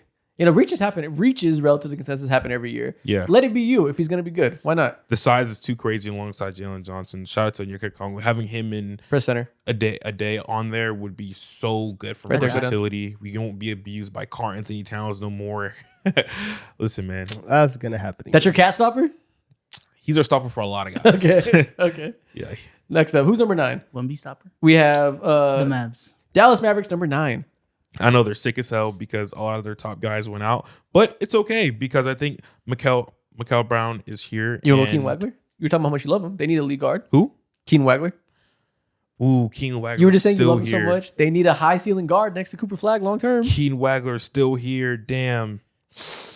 He can play next to Kyrie Irving early in his career, develop into that lead playmaker as time goes on, be the lob thrower to Cooper Flag long term. You know what, Wagler? You go hoop. Let's go pick him. Yeah, honestly, that's perfect. He's a great creator. Yeah, I agree. People say they see shades of Tyrese Halliburton. If we can get diet Tyrese Halliburton when he's year 4 and Kyrie's done being the lead guy, Yeah. I fucking love that. I think this is the best possible, one of the better outcomes for him because there's not as much pressure for him to like get buckets off in such a way.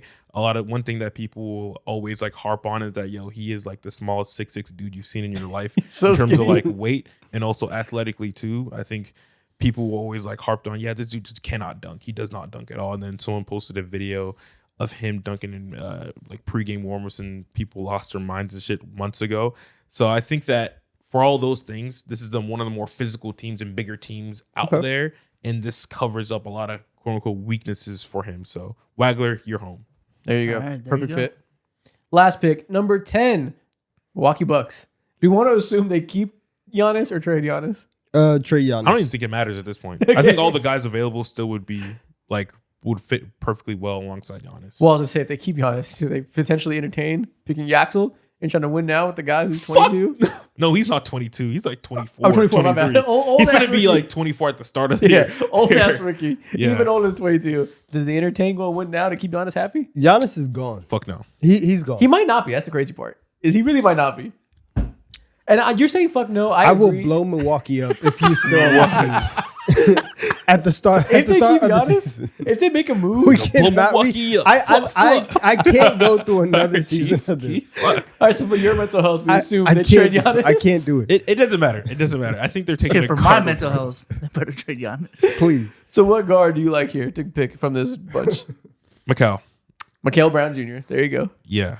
I think he has the highest ceiling here. He can play alongside someone like Ryan Rollins too, so you don't necessarily step on that. Not that it necessarily mattered in the first place, but the playmaking is interesting. The scoring, he's a big guard. He's like 6'4", 6'5". I think that matters, and the ceiling with him in terms of scoring and consistency will the consistency for the most part. The jump shot consistency matters at the end of the day, but I think this is like the best, one of the better outcomes for him in terms of like what he can be, and a coach, having a coach and Taylor Jenkins out there letting him play through his mistakes. So this is the best possible outcome for him. And there we go. That is our top 10 mock draft immediately after the lottery. So to recap, AJ DeBonso 1, Darren Peterson 2, Cam Boozer 3, Caleb Wilson 4, Braden Burries at 5, which that's the most interesting pick of this whole bunch because who knows what they're going to do in a unique ass situation. We don't see a lot of trade downs in the NBA draft. This could be one where I think you actually see it. Darius Acuff at 6, Kingston Fleming at 7, Ade Mara at 8, Keaton Wagler at 9, and Mikal Brown Jr. at 10. I'd be very satisfied for all these teams if this happened. Very solid. It's easy to say because it's our fucking picks, so duh. But I think this would make a lot of sense to me. Yeah. If anything was go different, what do you think it would be? Darius Acuff. A Chicago Bull. I'm so on that, bro. And there you go. Anything can happen. man. All right, now that we're done talking about the draft lottery and what we think is going to happen at the top of the draft, let's talk about every single second round playoff series going on right now. And we have to start with the one that's over. The New York Knicks sweep the living fuck out of the 76ers. A series after the 76ers came down 3-1, upset the Celtics. We thought maybe the Sixers were just in their moment and they were going to carry this momentum forward, and they're proven to be better than we thought, and it would be a long series. I think me and Mo picked Knicks in 7. Donovan picked Knicks in 5 because how could he not have that confidence? Turns out he was right, and they beat the dog shit out of these I boys. told you we should have ran them, and we did. You did. How did you? What was the difference? Why was this? These dudes suck. These dudes suck. Why was this such a these dudes suck series and not the Sixers are containing the momentum? Well, clearly, after game 3, whatever players only meeting they had, everybody's like, all right, I guess our life is just on the line. They haven't lost in 2 weeks. I haven't felt like this maybe in my entire life. This is insane. They have like 3 wins by over 40 points. They could have won by 50 yesterday. I have no idea what was said. I don't know what's going on because even like, okay, so at least on the floor, the craziest part about this entire thing is that Cat has leveled up. Cat as a playmaker, Cat as a passer And a defender. is outstanding, and as a defender. That in itself is changing everything. Then you have Mikal Bridges, who is okay going to the rim, okay, hitting layups, having some physicality. That's crazy. They won 2 games on the road without OG Anunoby.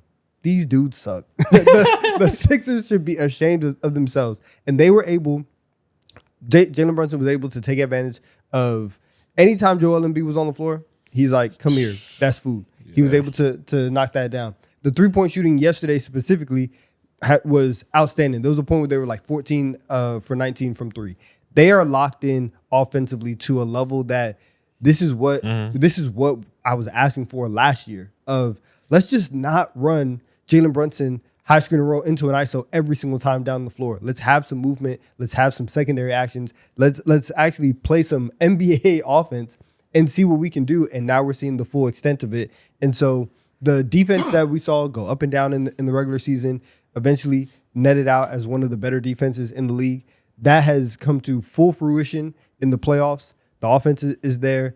And I think the best sign out of all of this is that this wasn't oh my God, Jalen Brunson scoring 45 every single night. Mm-hmm. We've seen Jalen Brunson be able to play off ball so much more in this playoff run. And it's so indicative of this team is just well-rounded. And this version of the Knicks is extremely dangerous. I've said it after we beat the Hawks by 50. I'm convinced now. I want OKC tomorrow. I'm ready. I'm ready. Keeps on saying that, man. Now say it one more time. You deserve to say I want OKC tomorrow. Yeah. This is a threat. We gonna clip that. Also, move over Anthony Edwards. There's a new conference finals, man, and it's Jalen Brunson. Back-to-back years in the conference finals. We're so up.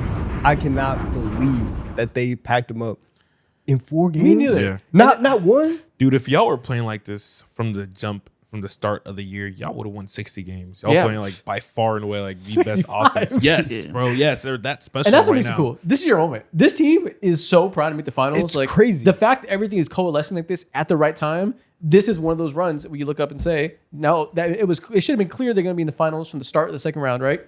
Happens from time to time. It's a little different contextually, but kind of like the Pacers second half of last year, except you started when the playoffs started, and a couple weeks before they were playing well. It's inexplicable that we're here after how this season started. That we're talking about Cat made a year 11 leap. Cat became an elite defender in year 11. A decade is. Who the fuck does that when you have a career of being the most inconsistent, just intolerably weak defender in terms of your weaknesses holding you back? In year 11, you figure that shit out and you become the best version of yourself in a season that started with you being the worst version of yourself offensively. You couldn't buy a bucket, had a brick for a jumper after a decade of being a good shooter. Confusing ass year that it was up and down for Cat. Now it's the most up it's ever been. We have 2024 when he was playing power forward next to Rudy Gobert and became the best version of himself. Then now where he's playing center, once again being the best version of himself. He captures these moments and rides that wave and makes the conference finals. I hope he can continue that going forward because they should make the finals off the strength of that alone, of him being the true superstar they thought they were trading for. That's nice to see. Bro, Jalen Brunson was also amazing in the series. Yeah. After first round, didn't go amazing for those first few games. Dyson Daniels tax, Nickeil Alexander-Walker tax. Yeah. Came in this series and they had Tyrese Maxey and rookie VJ to hang with him. He did whatever he wanted, got wherever he wanted the whole time. We mentioned OG Anunoby at the start of the series was a legit star-level weapon attacking with his size. Shout out the Sixers. Shout out them getting the best week of their season at the right time to take down the Celtics. We got excited because it felt like they were just getting together in the same way we're talking about the Knicks become the best version at the right time. Felt like it was going to be that way for the Sixers. It wasn't. They had a good week. We watched the series against the Knicks. It just looks like a team that was worse in pretty much every way. And that's fine. They overachieved. That's good for them. I'm so happy. Yeah, I agree. For the Sixers, it's tough. You said everything that needed to be said for the Knicks. For the Sixers, man, like, it's just tough. You see Tyrese Maxey go into the series or finish the series. He only scored over 20 points like one time, averaged pretty much the same amount of assists and turnovers.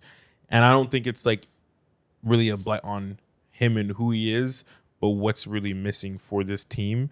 And you're just waiting for guys like VJ Edgecombe to show, but really like the biggest elephant in the room that we haven't said is Joel Embiid. It's cooked. It's chopped right now, and it's Joel Embiid is chopped. It's Chopped tough cheese, to bro. Chopped cheese. it's tough to witness him like labor through this, and it's no one's gonna sit down and blame on him or jump on him. You're not, especially too, because it's like, you know what it is with him and at this point of his career. He's kicking a dead dog down. I mean, it's just over. It's funny that he didn't miss a shot yesterday and they lost by 40. Yeah, it still didn't matter. I was surprised. I was like, wait, he's 7 for 7? Oh my god, he's 8 for 8. I don't really have any slander at all for the Sixers. Like, Yeah, you punched glad up. they got Actually, here. no, I do. They were I do. Because the last two games, Paul George, who was playing very, very well in the first round, and even in the first 2 games of the series, he had a game where he was very, very dominant in the first quarter, did not make a shot for the rest of the game. True. They had so many moments, even in the game 2 game when Embiid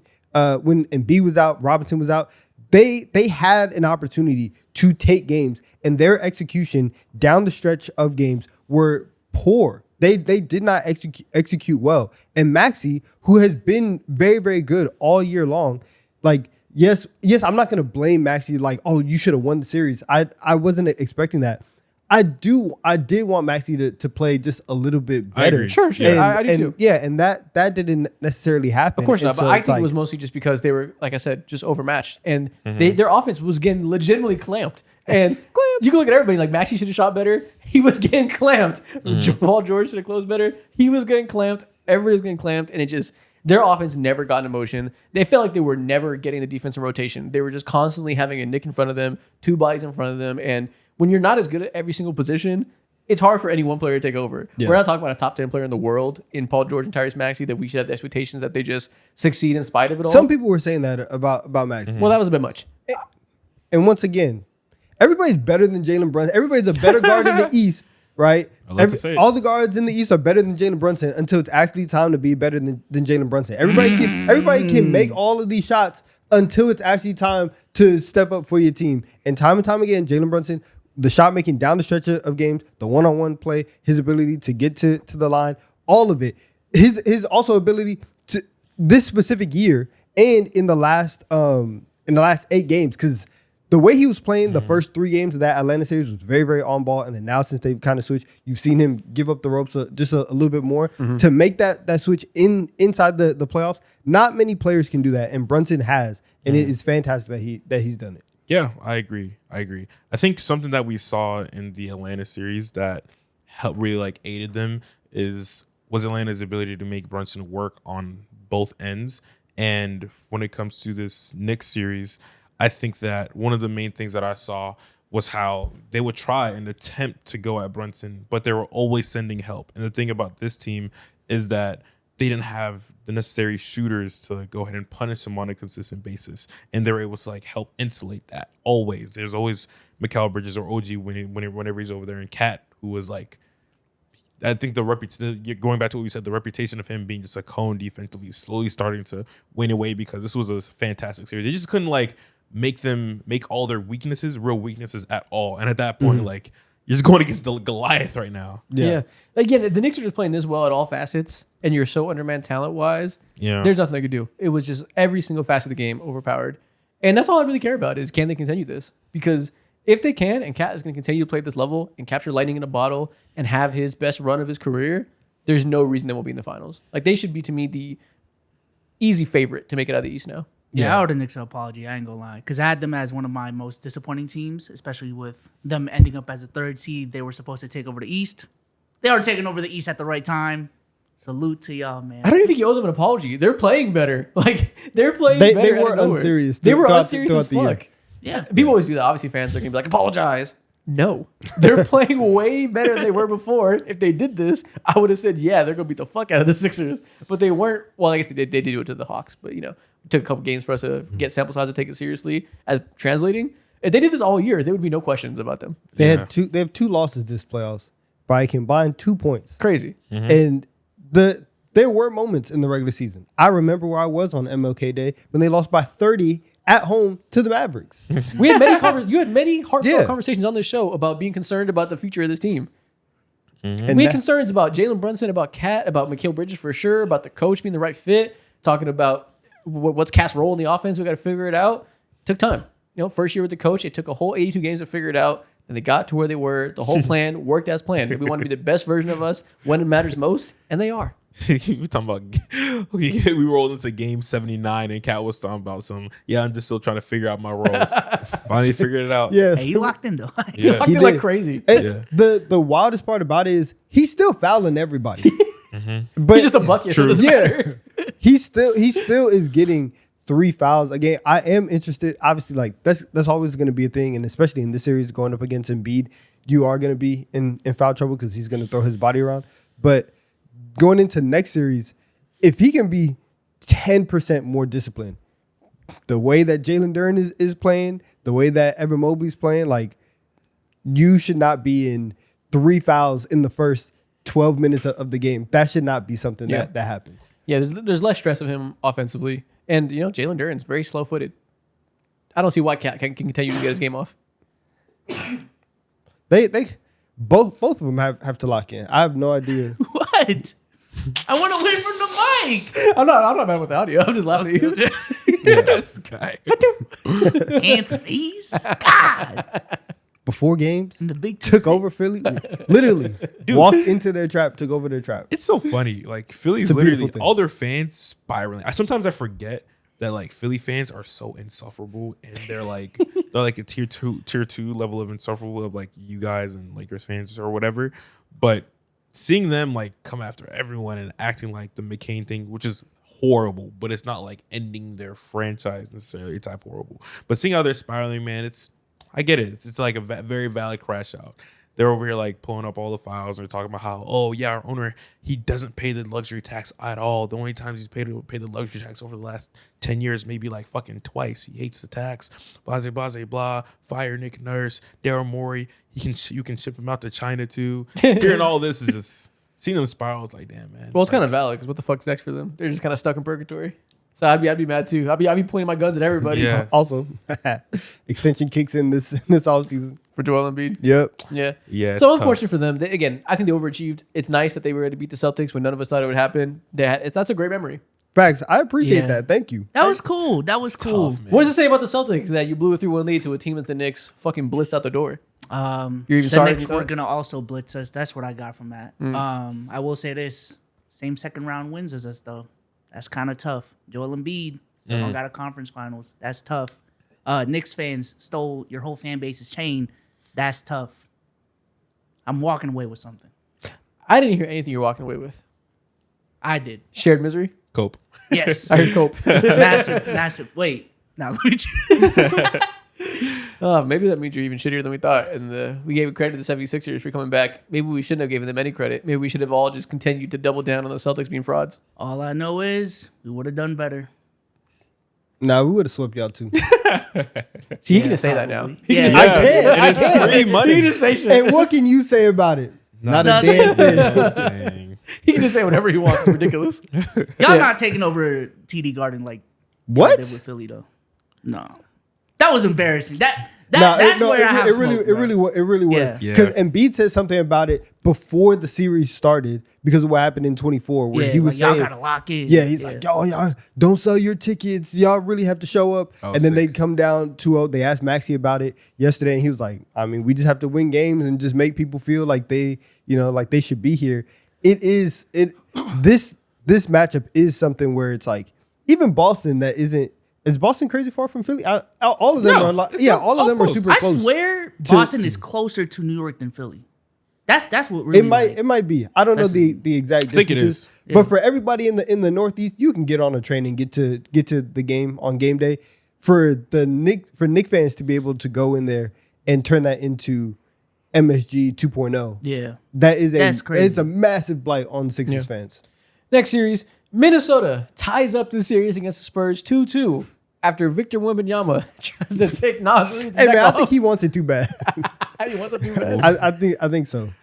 Nas Reed catches an elbow to the throat by Victor Wembanyama. Victor Wembanyama gets ejected in the first half of the game. Close game still. The Spurs were very close to still winning it, but they went cold in the fourth quarter while Anthony Edwards took the fuck over, jump shot after jump shot, playing like one of the best players in the world to steal this game, which I shouldn't even say steal. Wemby's ejected. They should have won this game. They win it at home, tie the series up 2-2. You're right. You shouldn't have said steal, but it almost felt like it was a steal too because they struggled. Guys like Darren Fox stepped up and he showed why he was worth that up and coming contract extension, and they made things super tough. And Minnesota still feels like they escaped barely by just like the skin of their fucking teeth. Yep. And so many clutch plays, clutch rebounds made by guys like Nas Reed, Julius Randle making smart plays too. They got this one, but man, it doesn't feel good. It doesn't feel like prideful at all for obvious reasons. Well, shit, they kept the series going because if Wemby didn't get ejected, they would have went down 3-1. Shit would have been over, but they didn't. And we have a series on our hands. I don't know if Wembanyama is going to get a further Suspension. I don't think so. I don't think so. He might. He might. He might. That was crazy as fuck. Because I'm for president, he like- paused and then threw the elbow like that was ridiculous. I think it looks worse in slow-mo in terms of the pause. I think he was doing the thing they always do when he's being fucking hounded on the boards. They do the thing where they go side to side. But there was a little bit of frustration there where he's doing the side to side motion, but he was also like, man, fuck off me, like a little bit more extra. So I understand. It wasn't quite like, I saw some people being like, it's Ron Artest level on James Harden. It wasn't all that, but it was too much. He needs to have the mindfulness to not let himself get frustrated and exaggerate it to that degree. Also, just unlucky that Nas Reed's throat happened to be there. also just Dude, he could have knocked him out. That shit was He crazy. could have killed him to the throat. Yes. So he can't let his frustration. His face. That was hilarious. I just want to show the face. That's hilarious. That's him reacting. He can't let his frustrations get to him like that. Like, you were being fouled and attacked on the boards. You got to be careful. Did You know- Wemby go out and say, he was like, yeah, I refuse to carry the burden of holding my emotions. Yeah, he's so fucking real. So be it. He's But in this consistent. degree, your team needs you. You can't let that happen. that's stupid. That's dumb. Well, that's not what he meant. It wasn't talking about this. Let's not do this. That's not what he was talking about. Before you get going, that's not what he meant. that's dumb. But like, I think You're about to get going for 10 minutes. I think Hold your remote. I mean you do, but like it is crazy though, and also very very whack at the end. What's a flagrant 2? Oh, I'm ejected. Oh, okay. You knew what flagrant Well, 2 he didn't know was. he was on camera, so I don't know if he was being performative. I'm not saying it's Performative performative. Wemby. Also, you do know you're on camera. Like there's a million cameras in the Sure, arena. sure, but whatever. Nevertheless. He's trying to get into it. He's trying to get into God it. damn. Was that not stupid? No, he's trying to pod. It's okay. I respect wanting to pod. Was that not stupid though? Like to not know. Like, all right, you knew. Like that's kind All of right, that's nevertheless. kind of wild. Wemby might get suspended for other. Who knows, right? He might get another game. Do we got a series? Yes, we have a series. Can Absolutely. the By Minnesota Timberwolves definition. escape with this? Do we got a Draymond Green situation where suspension makes this series possible? Because with Anthony Edwards hobbled, it looked like, especially after the previous game, which I don't think we reacted to because it happened over the weekend, they beat the dog shit out of him. I will say I'm very surprised with how actually healthy the Timberwolves are with all the injuries they've been going through. Outside of Dante, they're pretty much healthy. Yeah, well, Anthony Edwards can't jump. He's not 100%, but like they got bodies on the floor compared to like how they were falling apart against the Nuggets. I'm like, you look down, everyone's playing outside of Dante. Yeah, Ayo came back after missing a game, is playing like Yeah. Ayo. Yeah. It's just if Anthony Edwards was whole and was able to really slash like he could Oh my normally, goodness, it would change yeah. things. Yeah. But the fact that he's shooting like he's shooting, despite that, just an incredible player. Man, he's ridiculous. This is why like having so many different levels of skill set and being elite at so many things is so important. If one thing goes, you have other things to rely on. I don't know how far the Timberwolves will be able to take this. The thought of Victor Wembanyama being suspended is literally frying my brain because I feel like he has a clear representation and he has no track record or history. If this is someone like Draymond or Dylan Brooks, you're fucking out of here, you know? But this is fresh. And this is the You young elbowed GOAT. somebody in the throat. What I do you know, mean? Like, I know, but he doesn't have no. He's a first time offender, you know. Like you I think he just deserves to be like slapped on the wrist, told not to do that. Very stern talk. In the sense that you cost your team a fucking playoff game. Yeah, he already got But- ejected. He already served a suspension essentially. So Yeah. I think it's enough. I'll understand if they're gonna go off like the rule and like if they do the whole process and the rule says that that merits another suspension game. I get it. I'm not going to offend be like, give him a break. But I do imagine, I feel like when they get to it, they'll probably say there's just enough natural event going on that they'll probably say one game was enough. I don't know, though. I'm not in the office. That was dangerous as fuck. Yeah. We'll see. You got big elbows. You got to be careful with them. You just say he could have killed Nas Reed. Like, I was joking. This is going to be a decapitation on the floor. And he's not going to get suspended? That's crazy. He already did get He suspended. hasn't done it before. Yeah, you get a pass. No, that does matter though. Like that does matter a lot, actually. Like if he had done it before, they'd super suspend him. Yeah, true. Super suspended. If he is to, they wouldn't hesitate. Yeah, maybe we'll see. If he does get suspended again, we have a series on our hands. Yeah. And shout out to Timberwolves. This is everything they embody. They're a tough team that when the playoffs come, they're gonna fucking lock in and say, "I'm not weak, you're weak." We're gonna put ourselves in positions to succeed every time. And if what you need is a lucky Victor Wembanyama being an idiot for 2 seconds to change the series, you got it. I don't feel confident in them going forward and winning this series because, bro, like guys like Julius Randle, well, really just Julius Randle specifically has had a piss poor series. He's shooting like 37% from the field, and he's had fucking, bro, his assist to turnover ratio is absolutely hilarious. He has 5 turnovers. He's averaging 5 turnovers a game to only like 2 assists, bro. He's making so many like wrong decisions, and then in all the wins that they do have, they're just like they're like barely like scathing away, and they can survive all the fuck ups that he's having. Like every Timberwolves fan would tell you, like, bruh, like Julius Randle cannot be here next year. These numbers suck, dude. shit. They're incredibly ass. He goes, guys like Julius Randle. No, it's just Like I'm like, guys, like, no, it's really him. Nas Reed is doing his thing. Bro. Rudy's Rudy. 1.8 assists to 4.5 turnovers, 14 points per game on 46% true shooting. Brother, that's disgusting. He's shooting 37 from the field and 26 from the 3-point. Oh, I did not know about this 4.5 turnovers. This guy Brother, stinks. yeah, it's like horrible. That's why I'm like, I don't know if you can win this series because he's that much of an anchor. He's the only other guy who can dribble. Well, shout out to Terrence Shannon, of course, Ayo Dosunmu. But when it comes to like star guy who can really command and dictate how our series go, he's supposed to be that guy for Anthony Edwards, and he just can't do it. Simple as that. Shout out those 2 guards you named. They can't create. They're not actual creators for others. Exactly. They just Julius run really Randle should fast be. down the hill. Yeah, which is great. down the hill. Down the hill score. Yeah. Yeah, again, I would assume the Spurs still close it out, but they're being pushed, and it's a long series. And on the other side of the bracket, I guess we can transition to that. OKC is going to sweep the fuck out of the Lakers and have some rest, while San Antonio now comes off of what might be a war with the Minnesota Timberwolves. Tired legs. Might have some impact on the conference finals in a series that we think is going to be incredibly close. How you like your belt, man? Ferragamo, Gucci, Hermes. I feel like it's been a pretty soft belt, though. Soft? Yeah, I mean, it's pretty like it's not a belt that hurts really. I don't hurt from this. I haven't seen a single Lakers fan hurt. Kind of is what it is. It's a polite belt. Because Shay's not giving us 40. I mean, it's not. No, it's not. Shay's not giving you It's 40, not polite. I mean, it's still belt, so it's still like not great. You It still have belt. stings. Yeah, you're still gonna feel it, but like it's not like it's swung that hard. I don't know. It almost hurts. It's like when your mom's mad at you when she has to punish you, but it's not like you came out here and like broke something that's like $1,000 and you need to be like fucking. Rah. It's just real. Like I got to do this because it's my job. You're right. I got to sweep you, but you know it doesn't hurt it down in your soul. You're right. You're not gonna get trauma from this as a child. I did walk into the series expecting you guys to get blasted by like 30, 25 every single night. Have a belt like warmed up in the microwave, then come out and just wow. Microwave But that ain't happening. Like hot belt. Microwaving belt is ridiculous. Like hot belt. That's like, absurd. I thought it was going to be like that, but it's That's not. gonna be a Let's fry pan. unpack that. But it was only 20. Because I never experienced one like that if you want to unpack it. I never had that have happen heard to that. me. No. I've never heard of anybody heating up anything to beat anybody with. Let's unpack. There's First of all- nothing to First of all, unpack. I have heard of somebody heating up things to beat people with. It wasn't about children. It was not about kids. It wasn't about kids at all. That's a crazy connection to make. Heating up belt. Crazy. Let's keep Heated potting. up Come belt, on. man. Yeah. That's crazy. But yeah, so That's so innovative. That's so innovative to the space. Like Fade to the space. Hot belt. Hot and ready. it's like AI for discipline. Like, it's crazy. the only talking point from this series The only thing to talk about in this series is tracking player performance, really.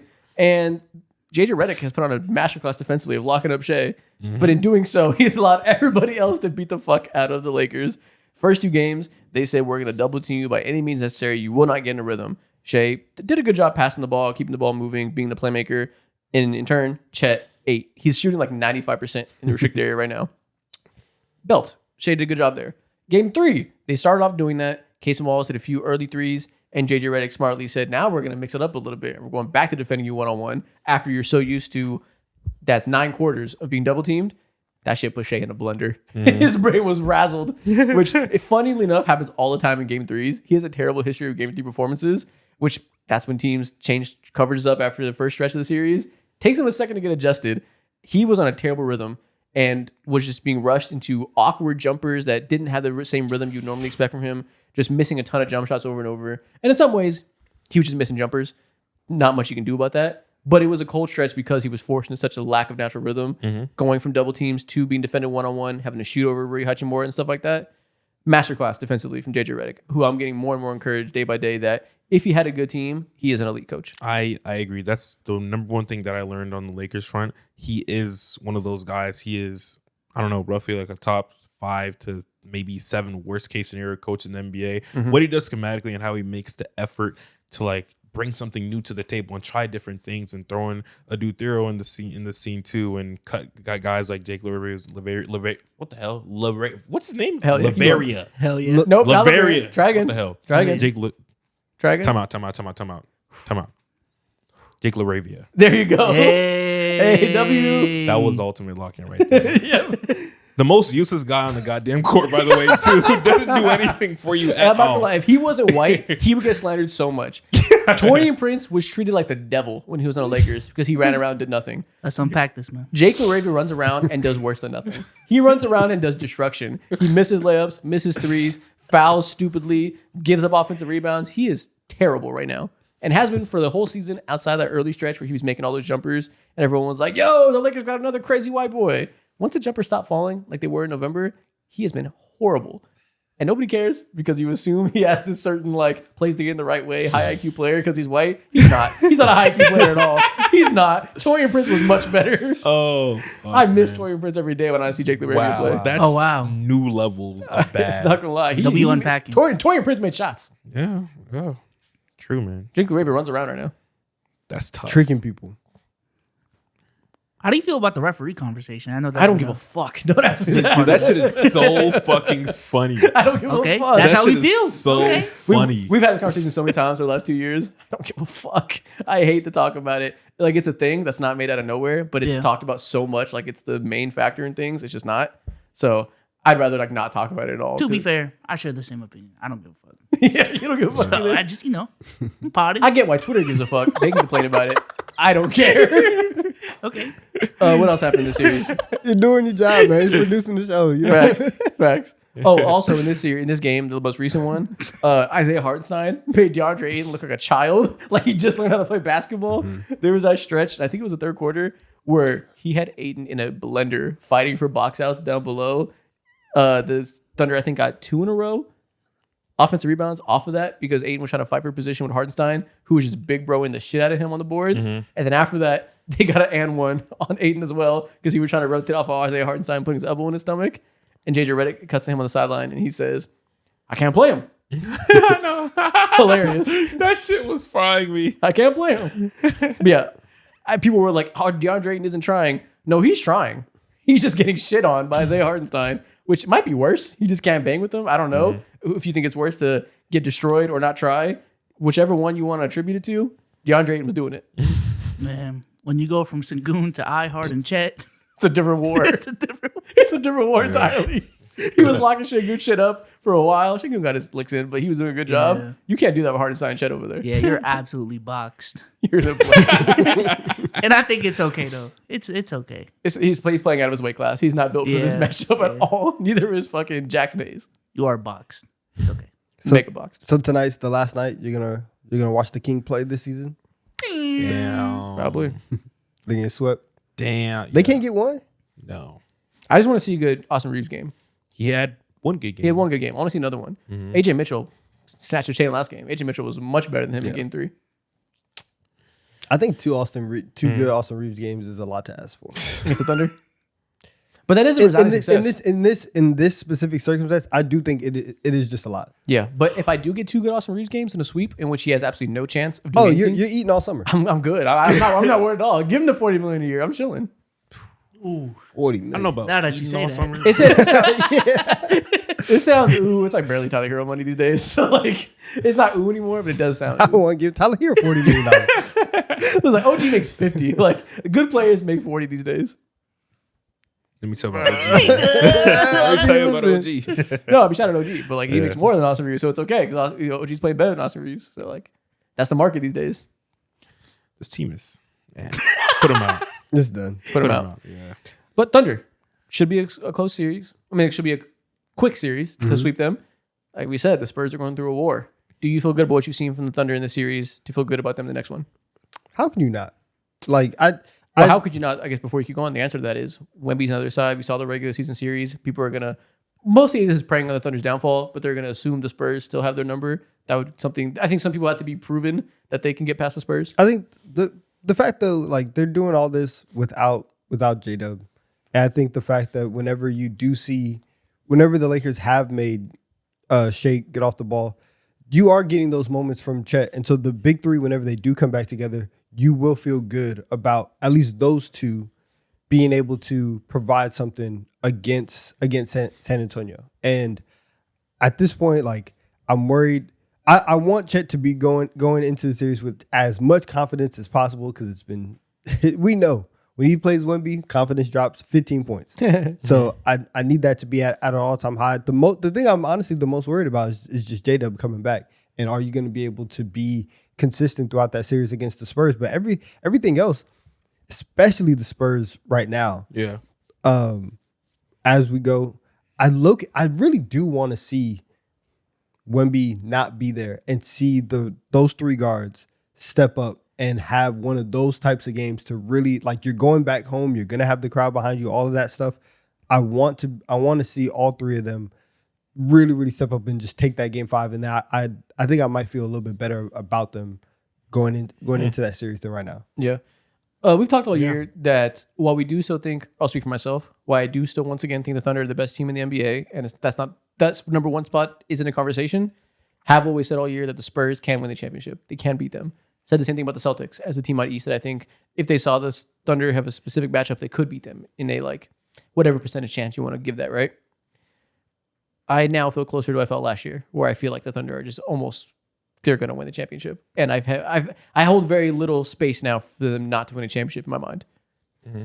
That last year they struggled and went to 7 in some series because the offense around Shea was dog shit. They had no secondary creation. It was J-Dub or bust as essentially backup point guard plus wing stopper. And when his shot wasn't falling and he couldn't create, there was nothing around Shea. The double teams would come. Casey Wallace bricks, Lou Dort bricks. Chet had the bad hip, couldn't create anything, couldn't even finish at sometimes. It was getting stuffed at the rim. Chet looks like the best version of himself that I've been saying for 2 years he should be. 21 points per game on 68% true shooting in the series, 10 rebounds, which that's a big jump this year. While playing power forward, still averaging 10 rebounds, 4 stocks a game. He's been the dominant two-way player we wanted to be. AJ Mitchell changes everything about this team, about them having another ball handler there that when Shea's not playing super well, another guy that can dribble next to him, the pressure isn't quite as Shea to be so heliocentric. The shooters are shooting well now. Jeremy McCain's getting good minutes. Being a sniper, we haven't gotten the Casey Wallace, Lou Dort brick fest like we got last year. Caruso's still doing his normal playoff rising thing. I almost don't care that much about J-Dub. I want him to come back to give them optionality, obviously, another big defender for those guards. But offensively, the pressure on him to be an on-ball creator is now 0 with AJ Mitchell playing like this. Yeah, I agree. This is not the same OKC team that rolled into last year at all. They're a year older. They're so much better. You're right. All those guys, specifically guys like Casey Wallace, he's a better shooter now, and you can't necessarily sit down and let him try to watch him break like 3 threes or 4 threes. He's gonna hit a couple of them now, and that's how he's developed. And same things can be said about guys like not even same things. Chet Holmgren, going back to what you said, he elevated to a new space, a new level to where he's just more consistent and all of his moves are just more crispier. One thing that we harped on a lot last year was that he was coming off a fucking broken hip and he looks like he's not doing that anymore and he's fully healed and he's moving so much better and more like more precise. He's not missing any bunnies at all. We watched him miss so many dunks and shit last year because you can tell he was like getting his weight under him. And then going back to what you said, something that like makes this whole conversation different from years before, outside of course shooting and Chet being better, is AJ Mitchell. And in the series against the Spurs, I think when he played, the series was split. It was like 1-1. They lost by like 2 points or so, and that was one of like the most disgusting games that I've seen OKC play. And that was when pretty much everyone was getting their licks off of them. The Hornets, whole team, they were losing to like a lot of teams. They went through their slump.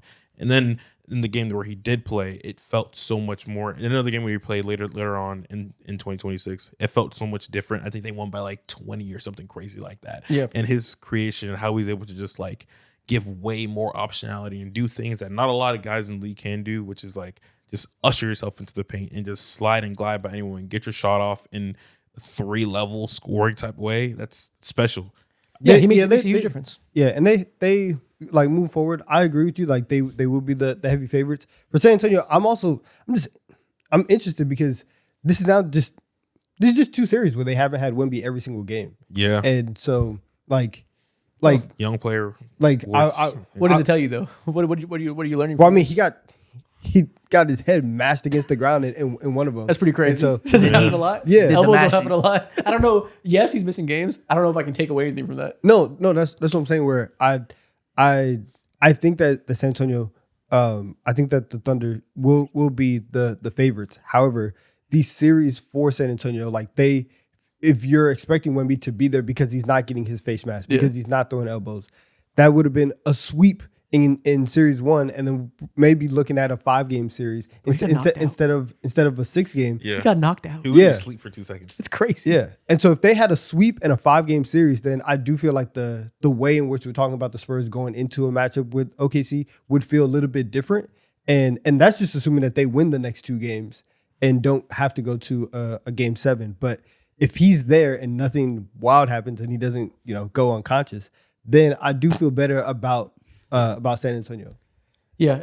I'm not writing off San Antonio at all. They still can very much beat the Thunder, but I'm no longer. I was never worried, but I'm just more whatever percentage it was before. If I thought it was 60% Thunder, 40% Spurs, I'm just shifting it 10% either way. So that still leaves room for the Thunder can beat them. I mean, the Spurs, we've seen it before, but I feel very good about the Thunder going back to back. I think agree. it's definitely fair right now to say that there's less questions about the Thunder than the Spurs. Yeah, Much less. Yeah, Whether yeah, that's De'Aaron's, Stefan's offensive consistency, Wemby, and everything that comes with that. Yeah. But we haven't even seen the Thunder push for a single game in the playoffs. This time last year, They're fighting for their fucking life. I was so worried as somebody who talked all year that they're going to win the championship. Every time they lost, people were harassing me in the comments and on Twitter because the Denver was pushing them in round 2. This shit is slight now. They haven't even sweat a single time through 7 games. it's easy.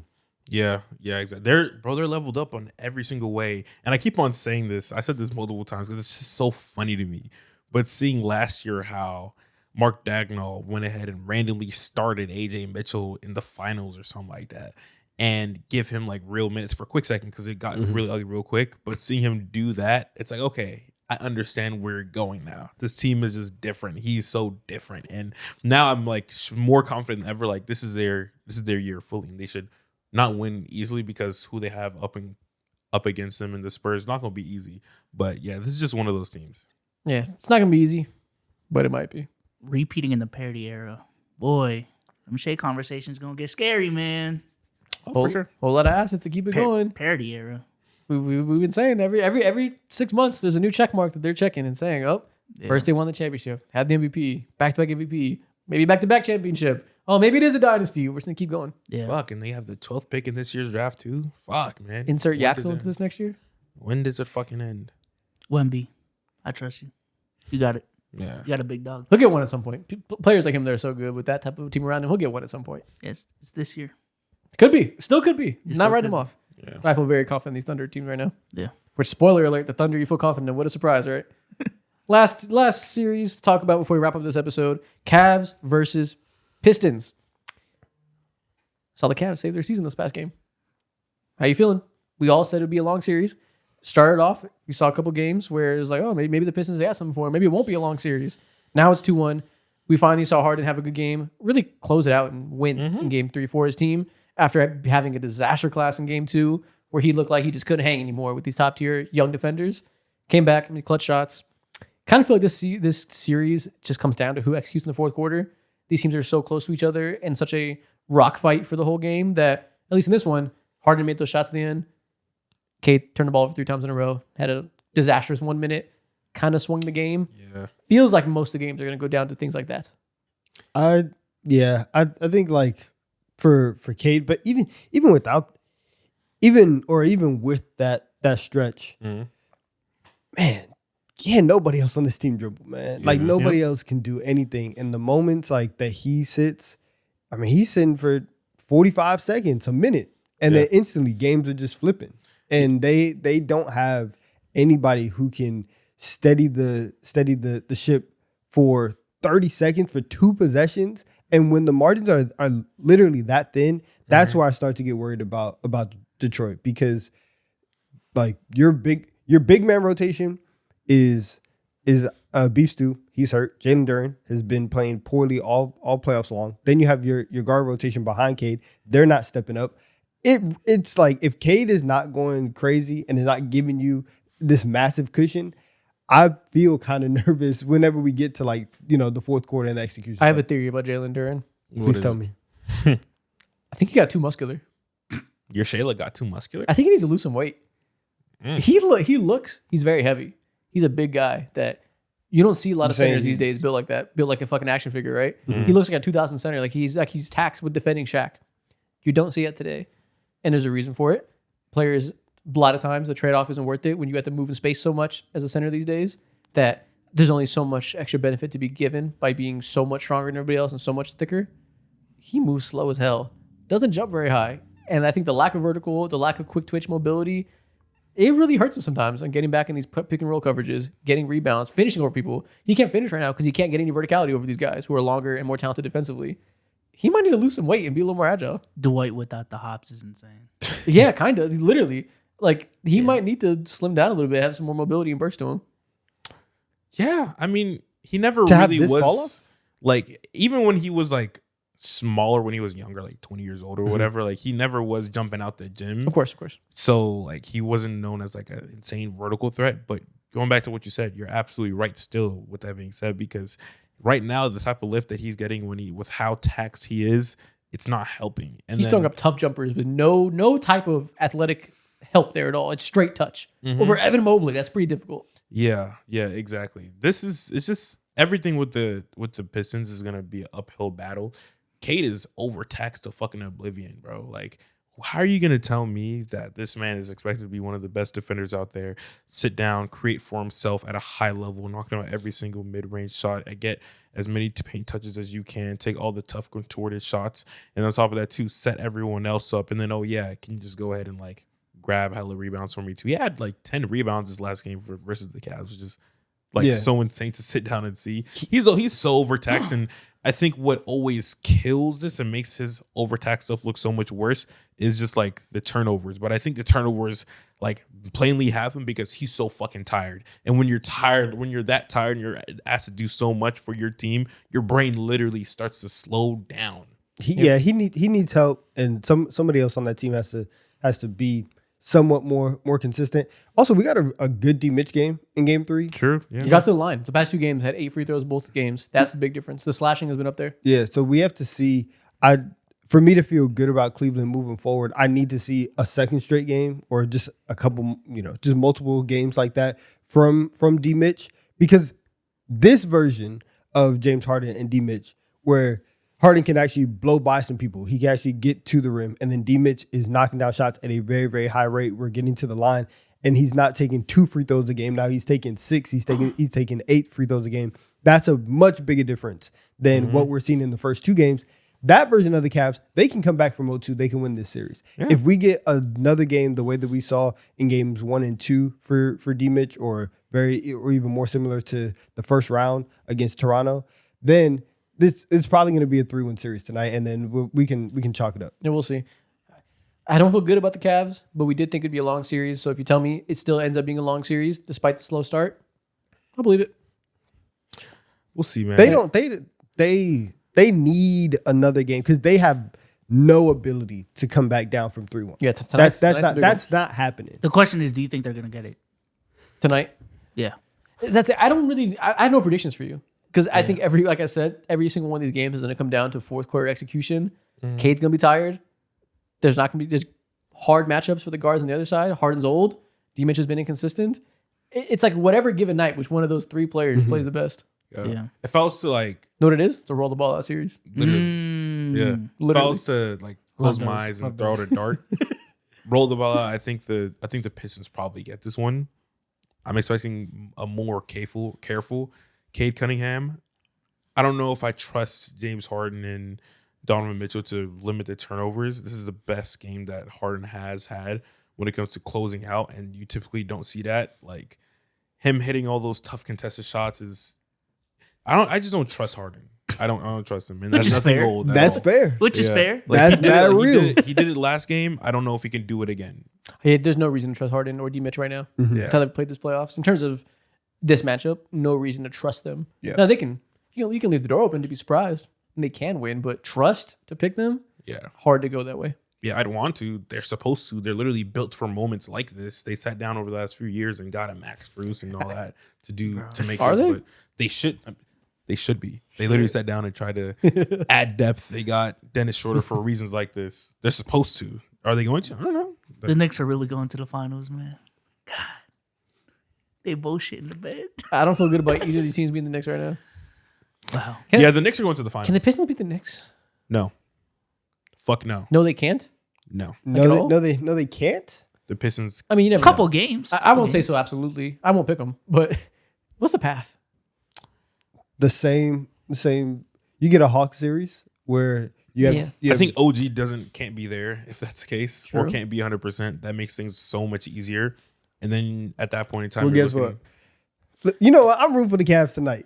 We're pushing this series to 7. Wow. And OG is gonna have a week and a half, 2 weeks off. That's okay. Yo, you're okay. sick. That's you're nasty. You're so sick. I'm telling you straight I'd up. be doing the same Okay. thing, though. Okay. Who's a better matchup for the Knicks? Will the Cavs get I'm those buying a issues? D-Mitch jersey tonight. I mean, the Cavs, I think Mobley, I don't think Cat's going to be able to eat them alive like he ate up Joel Embiid because of this slow foot speed difference. Evan Mobley can hang a little bit better there. Jared Allen can hang a little bit better there probably. So I don't know if it's quite as much an offensive bloodbath that they play the Cavs. Who's slowing down Brunson? On the Cavs? Yeah. Hey, Dean Wade, my faith is in you. Brother, I ain't got nothing for you, man.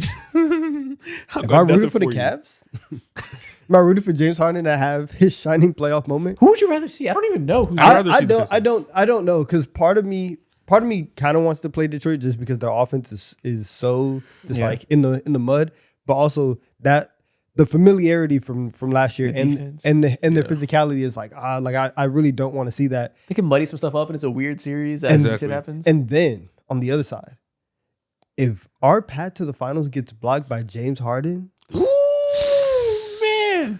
oh, I can't stomach that. I can't live like that. I couldn't go on. I can't exist in that world. Is last year all over again? It's instead of too how- much. It's too much. Even further, like than losing to Tyrese. No, and the that was Pacers. worse. Like you can't top that. You can't top that. Losing to James Harden. Sure. The names are worse, but the way that happened, But I don't you'd know if we lose can to ever top that. Tobias Harris, though, on the other side. Tobias, Aaron. Leave him alone, man. There's something funny about saying Tobias instead of Tobias. It makes it so much funnier. Oh, my bad. No, Tobias. you're right. That's how people say it. Oh. But it makes it sound funnier to me. Tobias. Fuck ass name. Tobias. That's crazy. Oh, no, you're trying to get it off. Tobias. Like, it just sounds funny. That's crazy. That's insane. Let Tobias beat me. Oh, now you're trying to pod now. Now you're trying to pod. Look at him. Tobias. Lame ass. Oh my gosh. But see, Tobias is fine. Tobias. Still going. Tobias makes it sound hilarious. I can't explain to you the rationale. I don't know. It's just there. It's a lame- That's crazy. It is. Some names are lame. We've disrespected people in so many different ways. I don't know if we've ever been like, yeah, you have a lame ass name. Well, some people do. It's not about Tobias Harris. Okay. I like Tobias Harris. Good player, has been There you go. performed well. Yeah. I don't like his name. Tobias isn't a cool name. I don't gotta pretend the name itself is cool. Mind you, He this didn't is, invent it. mind you, last week we hated on him because his logo was 'Cause the just logo Tobias. was just- And so this is back to back of like, yeah, Tobias sucks. Yeah, Tobias. as- Correct. Tobias Harris doesn't suck. Tobias sucks. It's not a cool name. As a staff label and crew, Tobias sucks. Tobias. Oh man. I don't think I'm that crazy here. I think Tobias is a funny name.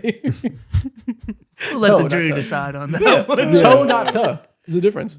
Yeah, Is there other names like that you say it a certain way and it sounds funny? 100%. What are they? I can't. I'm I not can't gonna thi- say it though. I can't think off the top of my name. No, but say yeah, it. But If yeah, there's a if name. you like Yeah, what do you mispronounce like? somebody's name, Actually, don't have a name on top of my head. Okay.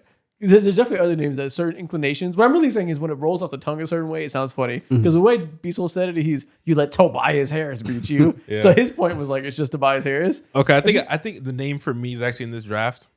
Keaton Wagler. Yeah, Wagler beat you. nah. All right. Funny. It doesn't pass the test. Yeah. But you let Tobias Harris beat you. All right. You let Tobias beat you. It's different. Tobias. It's different. It's way funnier. LeBron James, that ass. Okay. Is Sure. that where we're going with this? What a, Am I getting the activity? kind of, but there's certain names that lend itself to that. Like LeBron doesn't really lend itself to that. You can say anything like that, Okay. but certain names are just funny. I wish I had more examples here to further this theory, but I don't. No, that's don't. funny. That's fucking hilarious. Type shit. Type shit. type. And that's you for here. Let us know what other names lend themselves to being joked on because the name sounds funny. I want to see the list. I'm curious. And we'll see y'all on Thursday.